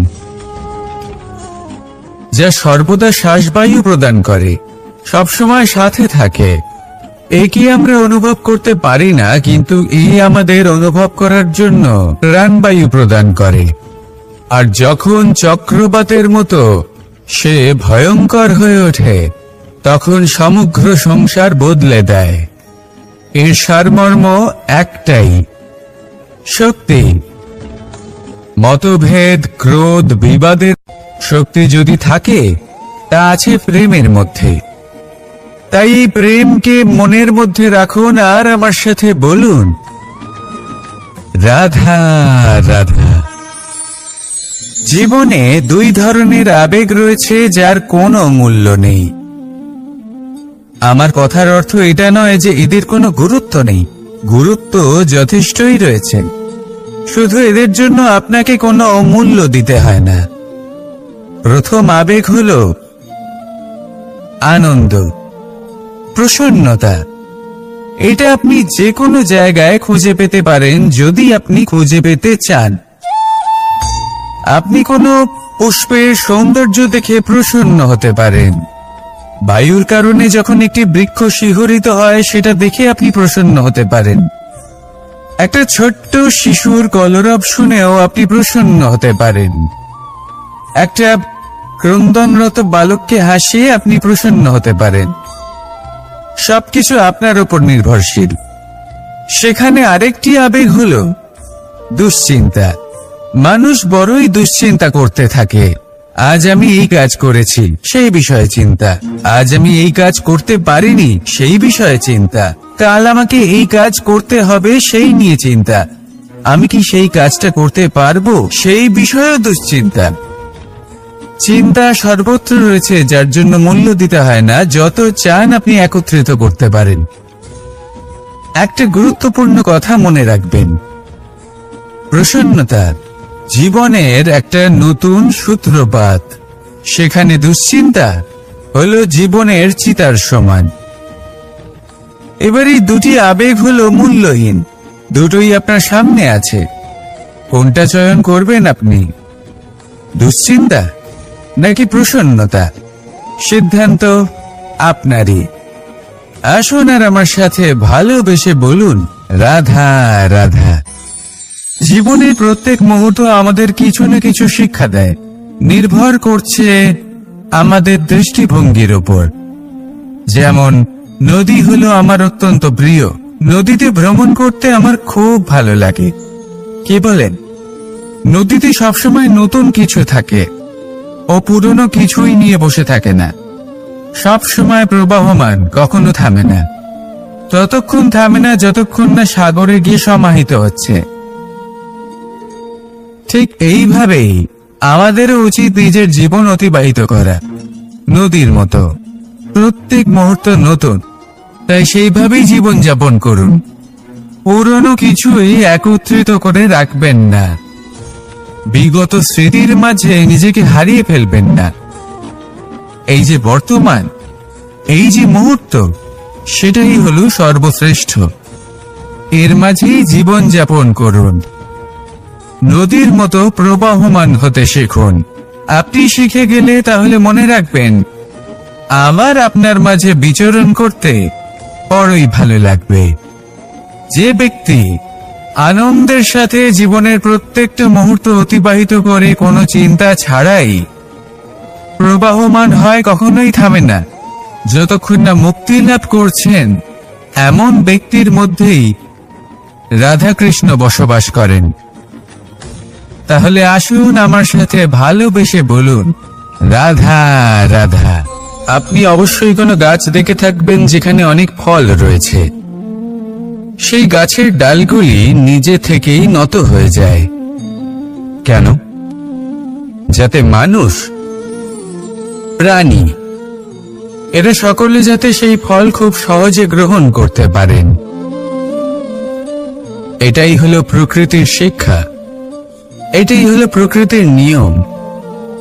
মানুষেরও কিছুটা এরকমই হওয়া উচিত। যদি আপনি সাফল্যের চরম সীমায় পৌঁছে যান, অনেক বেশি ধন অর্জন করে ফেলেন, তখন মনে রাখবেন যে আপনি যেন অহংকারী না হয়ে পড়ে। বিনম্র থাকতে হবে। সেই ধনকে ব্যবহার করতে হবে উচিত কাজের জন্য। সেই ধনের দ্বারা সমাজের মঙ্গল করা উচিত। সকল মানুষকে সাহায্য করা উচিত যাদের ধনের অভাব আছে। যদি ধনী হওয়া সত্ত্বেও আপনি ধনের সদ্ব্যবহার এই সমাজের মঙ্গলের জন্য, তার ভালোর জন্য না করেন, যদি আপনি ধন দান না করেন, তাহলে এই ধন অহংকার রূপী বিষে পরিণত হয়ে আপনাকেই নাশ করবে। তাই ফলে ভরা গাছের মতো নত হয়ে থাকুন, বিনম্র হয়ে থাকুন, দান করুন, আর আমার সাথে ভালোবেসে বলুন, রাধা রাধা। চল, এ হলো জীবনের আধার, পঞ্চতত্ত্বের মধ্যে একটি, আর অত্যন্ত বিশেষ। এর থেকে অনেক বড় শিক্ষা পাওয়া যায়। এই জল গন্তব্যের বিষয়ে এর স্পষ্ট ধারণা আছে। ও জানে ওর লক্ষ্য কি, আর প্রয়াস করে ততদূর সে পৌঁছেও যায়। এটি পর্বত থেকে বয়ে নিচে নেমে আসে, নদীর সাথে সমাহিত হয়ে তার সাথে বয়ে চলে, চিরসবুজ বনানী গড়ে তোলে, প্রাণীদের তৃষ্ণা নিবারণ করে, সামনে এগিয়ে চলে, মানুষের সাথে মিলিত হয়। যারা একে বাঁধের মধ্যে বেঁধে রাখতে চেষ্টা করে সে বন্দি দশাতেও থেকে যায়, মানুষের কল্যাণ করে। তারপর বাঁধ থেকে মুক্তি পেয়ে এগিয়ে চলে, কোথাও ধাক্কা খায়, কোথাও বাধা পড়ে, কোথাও যদি পথ খুঁজে না পায় তাহলে পথ খুঁজেই নেয়, আর যেখানে পথ থাকে না সেখানে পথ বানিয়ে নেয়, আর শেষ পর্যন্ত নিজের লক্ষ্যে পৌঁছেই যায়, অর্থাৎ সমুদ্রে গিয়ে সমাহিত হয়ে যায়। আমাদেরও কিছুটা এরকমই হয়ে উঠতে হবে। যেখানেই যাবেন সকলের কল্যাণ করুন, সামনে এগোন। আপনি কোথাও পড়ে গেলে, ধাক্কা খেলে আঘাত লাগবেই, উত্থান পতন লেগেই থাকে। সামনে এগোতে থাকুন। কোথাও পথ না পেলে তা খুঁজে নিন, কোথাও পথ না থাকলে তা বানিয়ে নিন। নিজের গন্তব্যের কথা সব সময় মনে রাখুন। শেষ পর্যন্ত নিজের মোক্ষ লাভ আপনি অবশ্যই করবেন। আর আমার সাথে ভালোবেসে বলুন, রাধা রাধা। মানুষ অসুস্থ কেন হন? শারীরিক দুর্বলতার কারণে? না, মানুষ অসুস্থ হন তার মানসিকতার কারণে, তার বিবেকের কারণে, তার কর্মের কারণে, তার ক্রোধের কারণে। আর যখন কেউ সুস্থ হন, ঠিক হয়ে যান, তার মানে এটা নয় যে শুধু ওষুধের জন্য তিনি সুস্থ হয়েছেন। না, এটা কারোর তার প্রতি প্রেমের প্রভাব, বিশ্বাসের প্রভাব, সম্বলের প্রভাব। শুধুমাত্র ওষুধ দিয়ে কিছুই হয় না।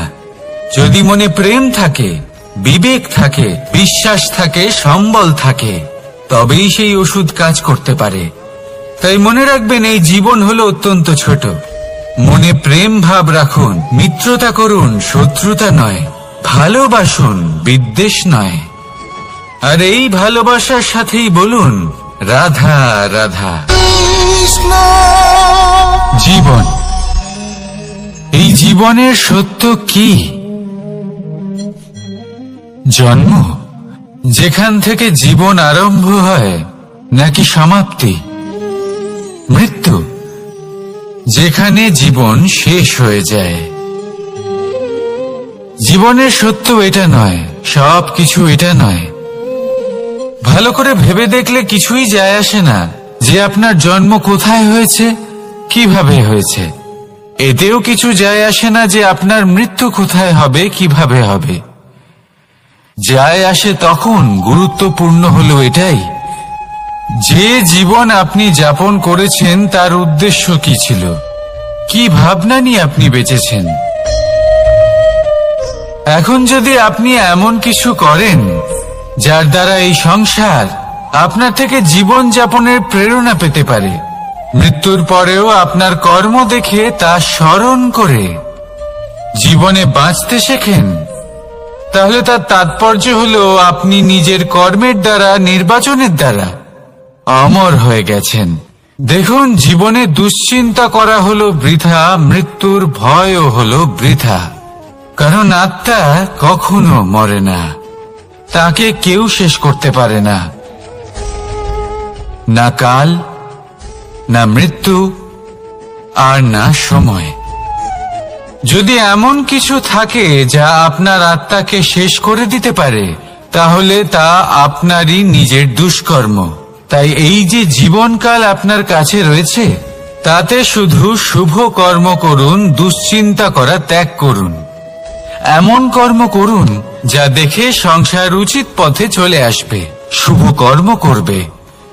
যদি আপনার মৃত্যুর পরে সংসার আপনাকে স্মরণ করে শিক্ষা লাভ করে, উচিত পথে চলে, প্রেরিত হয়, তাহলে আপনিও অমর হয়ে যাবেন। আসুন আমার সাথে ভালোবেসে বলুন, রাধা রাধা। কথায় আছে, যা কিছু অন্তর থেকে নিঃসৃত হয় তা অশুভ হয় না। অশুভ হলো সেই বোধ, সেই ইচ্ছে যা অন্তর থেকে নিঃসৃত হলেও কখনোই বিবেকের দ্বারা পরখ করা হয় না। এমনই একটা অনুভূতি হলো ক্রোধ। এই ক্রোধ আপনার বিবেকই হরণ করে নেয়, আপনার করুণা হরণ করে নেয়। আপনি ভাবনা চিন্তা করার যোগ্যতাই হারিয়ে ফেলেন। এবার যদি আপনি সংসারকে নিয়ন্ত্রণ করতে চান, ভবিষ্যতের ওপর নিয়ন্ত্রণ রাখতে চান, বর্তমানের ওপর নিয়ন্ত্রণ রাখতে চান, তাহলে প্রথমে নিজের ক্রোধের ওপর নিয়ন্ত্রণ করা শিখতে হবে। কারণ এই ক্রোধ আপনার বন্ধু নয়, এ আপনার শক্তি নয়, এ হলো আপনার দুর্বলতা। আর এটা শত্রুর শক্তি বাড়িয়ে তোলে, আর শেষ পর্যন্ত ক্ষতি আপনারই হয়। তাই এই ক্রোধকে নিজের নিয়ন্ত্রণে রাখুন। অশুভ মন্তব্য আপনা থেকেই অসফল হয়ে যাবে। আসুন আমার সাথে ভালোবেসে বলুন, রাধা রাধা।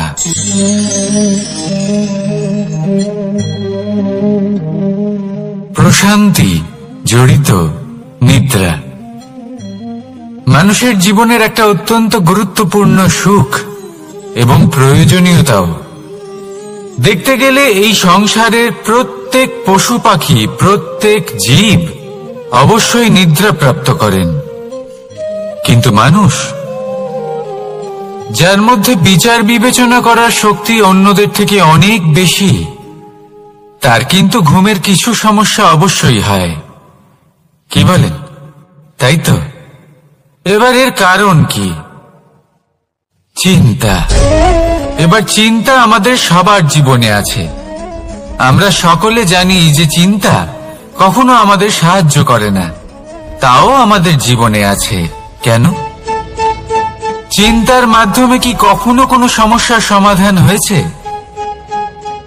অর্থের চিন্তা করলে কি অর্থ লাভ হয়? ভবিষ্যতের চিন্তা করলে কি ভবিষ্যৎ ঠিক হয়ে যায়?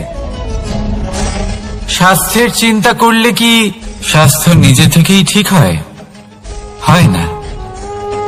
তাহলে এই সব কিছু থেকে আমাদের একটা ছোট্ট শিক্ষা অবশ্যই লাভ করা উচিত। আপনিও আপনার কাঁধ থেকে চিন্তার এই বোঝা নামিয়ে ফেলুন। আর ইচ্ছে, এই সব ইচ্ছে একত্রিত হয়ে আমাদের মনে চিন্তা উৎপন্ন করে। তাই এই চিন্তাগুলিকে ত্যাগ করুন।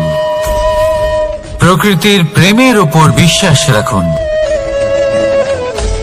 মনে রাখবেন, যিনি চিন্তা মুক্ত হবেন তিনি চিতা মুক্ত হবেন। সুখের নিদ্রা প্রাপ্ত করুন, আর নিদ্রায় যাবার আগে আমার সাথে ভালোবেসে বলুন, রাধা রাধা। মহাদেব, সেই দেবতা যিনি মহান, যাকে দেবতাদের দেবতা বলা হয়, যিনি হলেন আমার আরাধ্য। কখনো আপনার মনে এই প্রশ্ন এসেছে যে শিবকেই কেন মহাদেব বলা হয়, অন্য কোনো দেবতাকে কেন বলা হয় না? সেই কারণে, কারণ মহাদেবের মধ্যে, ওনার মধ্যে এমন এক বিশেষ গুণ রয়েছে যা অন্য কারোর নেই। তা হলো নিঃস্বার্থ হয়ে মানুষের সেবা করা। যদি প্রয়োজন পড়ে, যদি সৃষ্টির পথে বিনাশের কালো মেঘ ছেয়ে থাকে, তখন নিজের প্রাণের চিন্তা না করে হলাহল পান করার জন্য প্রস্তুত থাকেন মহাদেব। আর এই অদ্বিতীয় ত্যাগের জন্যই শিবকে মহাদেব বলে ডাকা হয়। এবার যদি কোনো মানুষও নিঃস্বার্থ ভাবনার দ্বারা নিজেকে অর্পণ করে দেয় এই জগতের কল্যাণের জন্য, মানুষের সেবার জন্য, তাহলে তিনিও মহাপুরুষ, মহামানব হতে পারেন। যদি কেউ অভুক্ত থাকেন, তাহলে নিজের থালা থেকে অর্ধেক খাবার তাকে দিয়ে দিন। যদি কেউ অসুস্থ হন, তাহলে তাকে সেবা করার, চিকিৎসা করার চেষ্টা করুন। এই জীবন শুধু নিজের জন্য নয়, অন্যদের প্রতি, সমস্ত সংসারের প্রতি উৎসর্গ করুন। যদি এইসব মানুষ শিখে যান, তাহলে তিনি মহাদেবের পথে অগ্রসর হতে পারেন। যদি মানুষ নিঃস্বার্থ ভাবনার দ্বারা এই সংসারের সেবা করতে শিখে যান, তাহলে তিনি নিশ্চিত রূপে মহামানব অবশ্যই হতে পারবেন। আসুন আমার সাথে ভালোবেসে বলুন, রাধা রাধা। স্বর্ণ, হিরে, মুক্ত, মানিক, এই সব কিছুকে আগে পাথর বলা হতো। তাহলে এমন কি হলো যে এদের রত্ন বলা হয়? আর রত্ন তা বাস্তবে আসলে কি? এটা হলো সেই পাথর যাকে আগে আগুনের তাপ সহ্য করতে হয়েছে, পরখ করা হয়েছে, যাচাই করা হয়েছে, এদের কাটার চেষ্টা করা হয়েছে, কিন্তু তারা কখনোই নষ্ট হয়নি, বরং তারা আরো উদ্ভাসিত হয়েছে, আরো উজ্জ্বল হয়েছে, এই সংসারে আরো প্রকাশ ছড়িয়ে দিয়েছে। সেই জন্য এরা হলো এত অমূল্য, সেই জন্য এরা হলো বহুমূল্য, সেই জন্য এদের রত্ন বলা হয়। এবার মানুষের কাছেও এই নির্বাচনের অধিকার রয়েছে যে আমরা শুধু পাথর হয়ে থাকব নাকি রত্ন হয়ে থাকব। কিভাবে? আমাদের জীবনেও অনেক সমস্যা রয়েছে, বাধা আছে, বিপত্তি আছে। আমরা সেই বাধার তাপে উত্তপ্ত হই, এই সমস্যা আমাদের কাটার চেষ্টা করে। অনেক মানুষ বিভিন্ন পরিস্থিতি আমাদের ভাঙার চেষ্টা করে, কিন্তু আমাদের নষ্ট হলে চলবে না। যেভাবে এই রত্ন সমস্যার সম্মুখীন হয়ে পাথর থেকে রত্ন হয়েছে, সেইভাবেই আমাদেরও আমাদের সমস্যার সম্মুখীন হয়ে রত্ন হয়ে উঠতে হবে, এই সংসারে প্রকাশের স্রোত হয়ে উঠতে হবে। তাহলে এটাই করুন আর আমার সাথে ভালোবেসে বলুন, রাধা রাধা।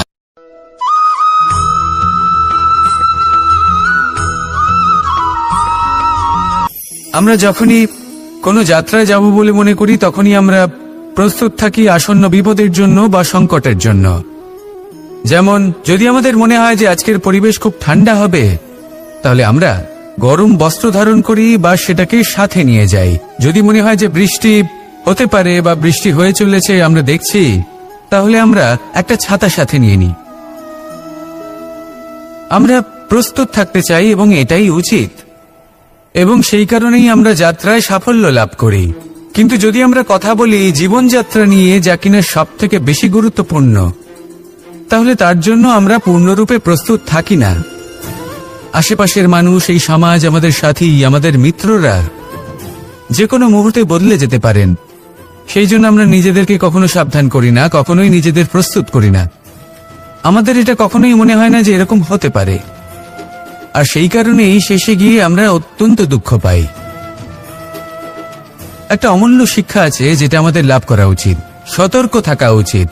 এই জীবনযাত্রার জন্য শুধুমাত্র এই পরিবেশের বিষয়ে তথ্য সংগ্রহ করা বা তাকে অনুমান করা, এটুকু হলেই চলবে না। আমাদের আশেপাশের মানুষজনকে দেখতে হবে, তাদের স্বভাব পরিস্থিতির ওপর নজর রাখতে হবে। যখন তারা রং পাল্টাচ্ছেন, নজর রাখতে হবে, তা অত্যন্ত আবশ্যক। পরিবর্তন আপনার জীবনে অবশ্যম্ভাবী, সঠিকভাবে তার সম্মুখীন হন। আসুন আমার সাথে ভালোবেসে বলুন, রাধা রাধা।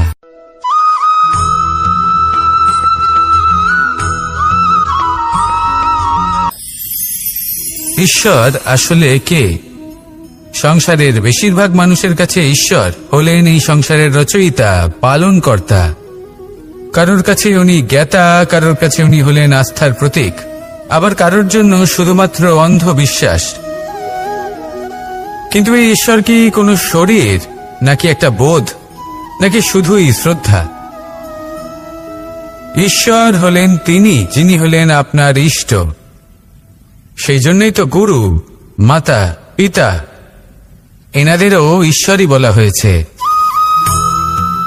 যাদেরকে আমরা ঈশ্বর বলে মনে করি, যারা আমাদের ইষ্ট, তারা আমাদের একটি পথ দেখান, একটি দিকে চালিত করেন। সেই পথে চলে আপনি শুভ কর্ম করতে পারেন। আর যখন কোনো ব্যক্তি তার ঈশ্বরের আদেশ পালন করেন, তখন সে নিজে থেকেই শুভ পথে অগ্রসর হয়ে যান। বেশ কয়েকজন মানুষ ঈশ্বরের উপর আস্থা রাখেন এবং ভাবেন যে অনুচিত কোনো কাজ করা উচিত নয়, ঈশ্বর দেখছেন। ওনারা ভয় পান যে কোনো অনুচিত কর্ম করলে কে জানে তার পরিণাম কি হবে। এমন অনেক ব্যক্তি রয়েছেন যারা ঈশ্বরকে বিশ্বাস করেন এবং জানেন যে ঈশ্বর তাদেরকে দেখছেন, তাই যে যে শুভকর্ম ওনারা করেছেন তার ফল তারা অবশ্যই পাবেন। এবার আপনি ভয় পেয়ে ঈশ্বরকে বিশ্বাস করবেন নাকি বিশ্বাসের দ্বারা ঈশ্বরকে বিশ্বাস করবেন, সেই সিদ্ধান্ত আপনারই। কিন্তু হ্যাঁ, যদি আপনার মনে ঈশ্বরের জন্য কোনো স্থান থাকে, যদি আপনার কোনো ইষ্ট থাকেন, যদি আপনি কাউকে ঈশ্বর মনে করেন যার প্রত্যেক আদেশ আপনি পালন করে থাকেন, তাহলে বলি ঈশ্বর কখনো আপনাকে অনুচিত পথে চালিত করবেন না। আসুন আমার সাথে ভালোবেসে বলুন, রাধা রাধা।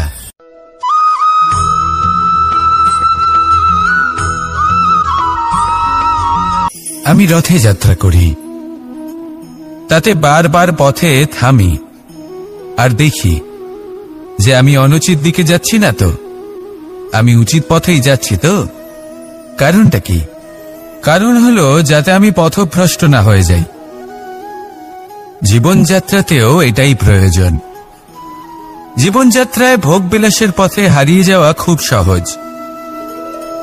বারবার থেমে আপনাকে দেখতে হবে, নিজেকে কিছু প্রশ্ন করতে হবে। আমি কি আজ সেই কর্মই করছি যেটা আমি করতে চেয়েছিলাম? আমি কি আজ সেই জীবন যাপন করছি যেমন আমি যাপন করতে চেয়েছিলাম?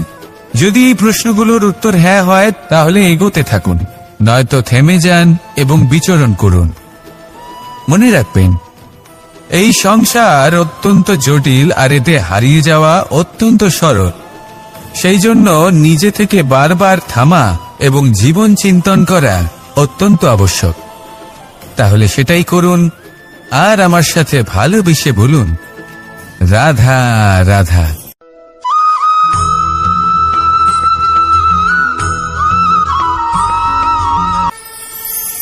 কথায় আছে যে স্বপ্ন এবং লক্ষ্য হলো একটি মুদ্রারই দুটি দিক। যতক্ষণ না স্বপ্ন দেখছেন ততক্ষণ বুঝবেন কি করে আপনার লক্ষ্য কি? স্বপ্ন দেখে যদি নিজের লক্ষ্য বুঝতে পারেন, সেটা পেতে চান, তবেই সেটা লাভ করতে পারবেন। কিন্তু স্বপ্ন এবং লক্ষ্য এই দুইয়ের মধ্যে একটা ভারসাম্য রয়েছে যেটা বজায় রাখা প্রয়োজনীয়। একে আমরা বলে থাকি পরিশ্রম। দেখুন, যদি আপনি স্বপ্ন দেখতে চান তাহলে পরিশ্রম ত্যাগ করে নিদ্রা লাভ প্রয়োজন। কিন্তু যদি আপনি লক্ষ্য লাভ করতে চান তাহলে আপনাকে নিদ্রা ত্যাগ করে পরিশ্রম করতে হবে। তাই আলস্য ত্যাগ করুন এবং সিদ্ধান্ত নিন যে আপনি কি চান আপনার জীবনের এই তুলাদণ্ডে। স্বপ্নের পাল্লা ভারী হওয়া প্রয়োজন নাকি লক্ষ্যের? আমার মতে এই দুইয়ের মধ্যে যদি ভারসাম্য বজায় রাখেন তবে পথ নিজে থেকেই সামনে আসবে। শুধু সেই পথে অগ্রসর হতে থাকুন এবং আমার সাথে ভালোবেসে বলুন, রাধা রাধা।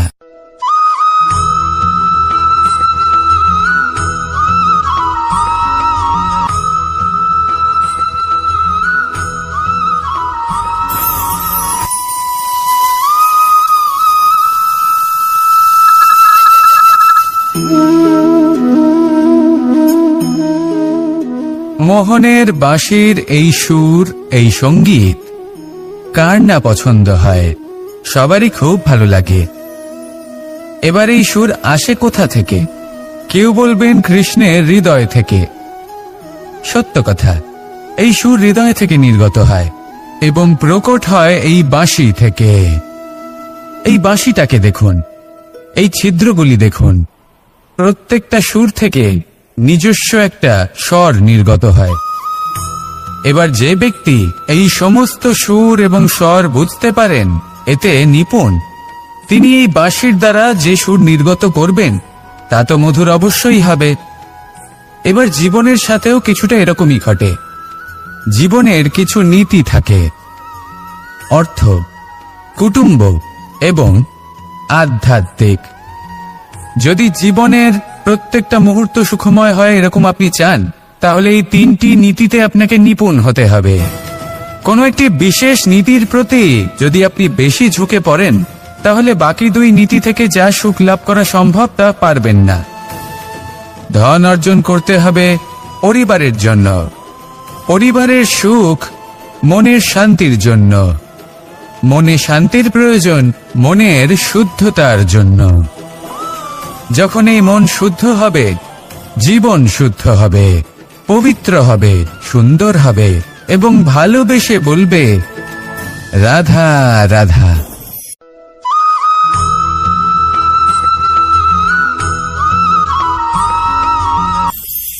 আপনারা সবাই একটা গাছের পাতাকে দেখুন।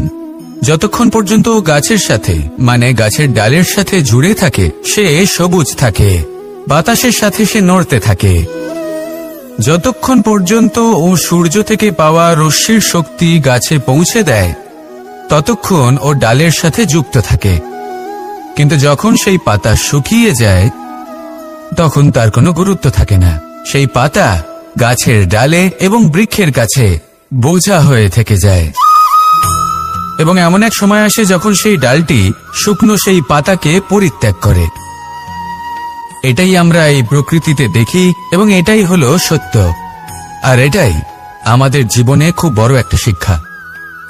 যদি আপনিও নিজের জীবনে নিজের আপনজনদের কাছে বোঝা স্বরূপ হয়ে দাঁড়ান, তাহলে তারা আপনাকে যতই ভালোবাসুক না কেন, ওনারা যদি নাও চান তাহলেও এমন এক দিন আসবে যখন আপনার আপনজন আপনাকে পরিত্যাগ করবে।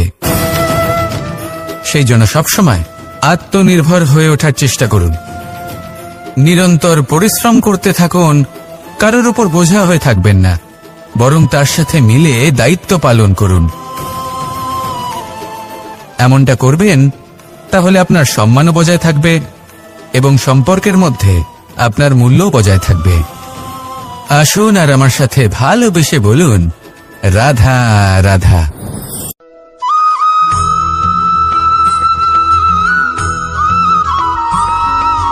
এই শুকনো পাতাটিকে দেখুন, নিষ্প্রাণ হয়ে পড়েছে। কোনো একটা সময় এই পাতাটি একটা গাছের ডালে ছিল। সেই গাছ ওর লালন পালন করত। যখন যখন বাতাস বইত এই পাতায় কম্পন দেখা দিত, মনকে প্রফুল্ল করে তুলত। কোনো একদিন এই পাতা গাছের ডাল থেকে ঝরে পড়ে গেল। নিঃসন্দেহে ও নিজের স্বাধীনতা পেল, কিন্তু আস্তে আস্তে শুকিয়ে গেল, নিষ্প্রাণ হয়ে গেল। দেখুন, আমি এই কথা বলছি না যে স্বাধীনতা অনুচিত, কখনোই না। কিন্তু যে কোনো পরিস্থিতিতে স্বাধীন হতে চাওয়া এটা নিশ্চিতরূপে অনুচিত। আমরা যদি আমাদের জীবনে পরিবারের গুরুত্ব ভেবে দেখি, তাহলে এই পরিবারে যতই মতভেদ থাকুক না কেন, যতই মনোমালিন্য থাকুক না কেন, যতই বিবাদ থাকুক না কেন, এই সব মিটিয়ে নেওয়া অত্যন্ত প্রয়োজনীয়। সেই সবকিছু সমাপ্ত করা অত্যন্ত প্রয়োজনীয়। কখনো এই পরিবারকে ভাঙতে দেবেন না, কখনো এই পরিবার থেকে দূরে চলে যাবেন না। এই পরিবার হলো আমাদের জীবনের একটা অমূল্য সম্পদ, অমূল্য এক আশ্রয়, যা এই সংসারে হয়তো কোথাও আপনি পাবেন না।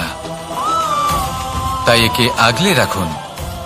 ভেবে নিন আপনি পাতা আর আপনার পরিবার সেই গাছ। আসুন আমার সাথে ভালোবেসে বলুন রাধা রাধা।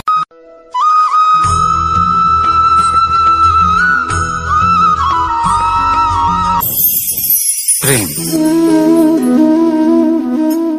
আড়াই অক্ষর, মাত্র আড়াই অক্ষরের এই শব্দ প্রেম, এর মধ্যে ত্রিলোকের এবং সমগ্র ব্রহ্মাণ্ডের বীজ নিহিত আছে। এমন কি আছে যা এই প্রেম করতে পারে না? যেখানে শক্তি এবং বিদ্যা প্রয়োগ করে আপনি কিছুই করতে পারবেন না, সেটাও প্রেম দ্বারা অর্জন করা সম্ভব। প্রেম চাইলে পাথরেও ফুল ফোটাতে পারে। প্রেম চাইলে ন্যাড়া পাহাড়ের বুক চিরে নদীপথ তৈরি করতে পারে। চাইলে নিরক্ষর ব্যক্তিকে সংসারের শ্রেষ্ঠ জ্ঞানী করে তুলতে পারে। শুধুমাত্র এই প্রেমের জন্য সবার দুষ্টু কানাই ঘনশ্যাম হয়ে উঠেছিল। শুধুমাত্র এই প্রেমের টানেই ত্রিলোকের স্বামী দ্বারকাধীশ নির্ধন সুদামার পদসেবাও করেছিলেন। এই প্রেম হলো সংসারের সবথেকে বড় শক্তি। এই সংসারের আধার হলো প্রেম। এমন কিচ্ছু নেই যা এই প্রেমের পক্ষে সম্ভব নয়। যেখানে বিদ্যা এবং শক্তি সাহায্য করতে পারে না, সেখানে এই প্রেম আপনাকে জয়ী করে দিতে পারে। তাহলে আসুন আর আমার সাথে ভালোবেসে বলুন, রাধা রাধা।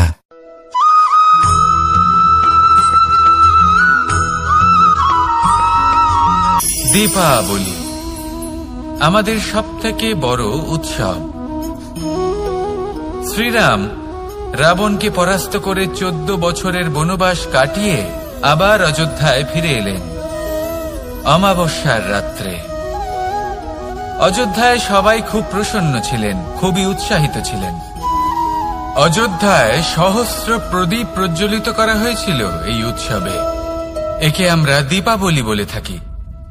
এবার এই বিষয়ে আমরা সকলে জানি। আপনি কি এটা জানেন যে শ্রীরাম বাস্তবে অমাবস্যার এক রাত আগেই অযোধ্যায় পৌঁছে গেছিলেন? সবার সামনে অমাবস্যার রাতে এসেছিলেন। এর কারণ কি? শ্রীরাম প্রমাণ করতে চেয়েছিলেন যে যে কোনো সময়, দিন হোক বা রাত, শুভ বা অশুভ হয় না। শুভ অশুভ কিছু থাকলে তা হলো মানুষের চিন্তা, তার ভাবনা, তার নির্বাচন আর তার কর্ম। নিজেই দেখে নিন। শ্রীরাম অর্থে দীপাবলি বলা যেতে পারে। তাহলে নিজের পরিবারের সাথে দীপাবলি পালন করুন। আপনাদের শুভেচ্ছা জানাই। আসুন আর আমার সাথে ভালোবেসে বলুন, রাধা রাধা।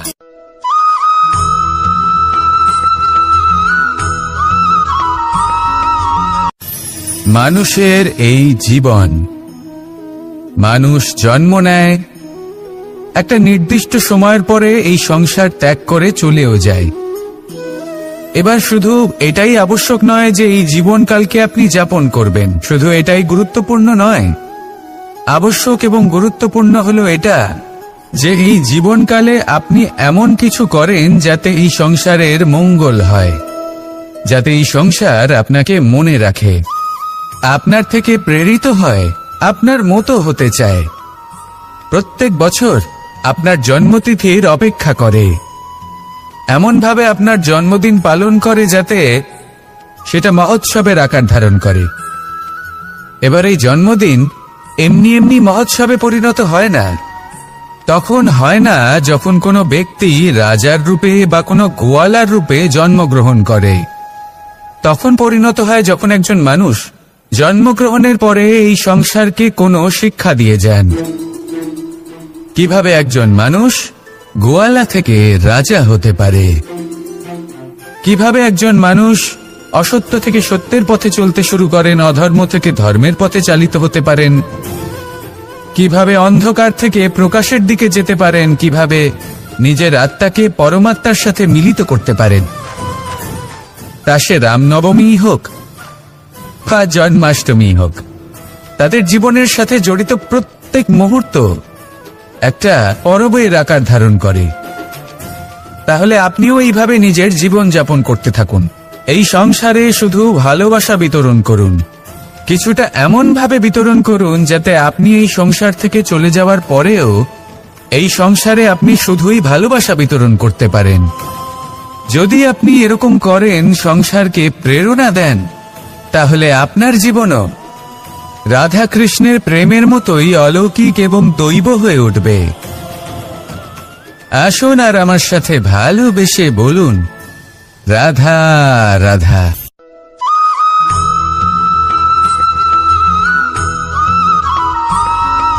ভোজন। এই সংসারে যেই হোক না কেন, কোনো মানুষ হোক, কোনো প্রাণী হোক, কোনো কীট হোক বা কোনো বনস্পতি হোক, প্রত্যেকের জন্য ভোজন অতি আবশ্যক। কারণ ভোজন থেকেই শক্তি পাওয়া যায়, আর সেই শক্তি দিয়েই সংসারের, আমাদের জীবনের সমস্ত কার্য করা যায়। এবার এমন এক ধরনের শক্তি হয় যা শীতের ঋতুতে সূর্য থেকে আমরা পেয়ে থাকি, আর আরেক ধরনের উত্তাপ হয় যা দিয়ে ভোজন রান্না করা হয়, সুস্বাদু নানান ধরনের ভোজন।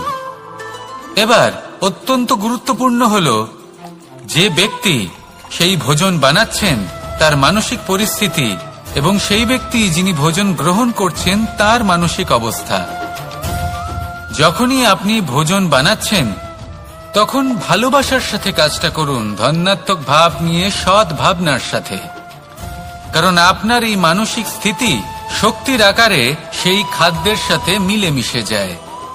আর যখনই আপনি ভোজন গ্রহণ করছেন, তখন সদ্ভাবনার সাথে, প্রসন্নতার সাথে গ্রহণ করুন, ধনাত্মক ভাব নিয়ে। যদি আপনি প্রসন্নতার সাথে রান্না করেন, প্রসন্নতার সাথে খাদ্য গ্রহণ করেন, তাহলে আপনি প্রসন্নই থাকবেন। আর মন সুপ্রসন্ন হয়েই বলবে, রাধা রাধা।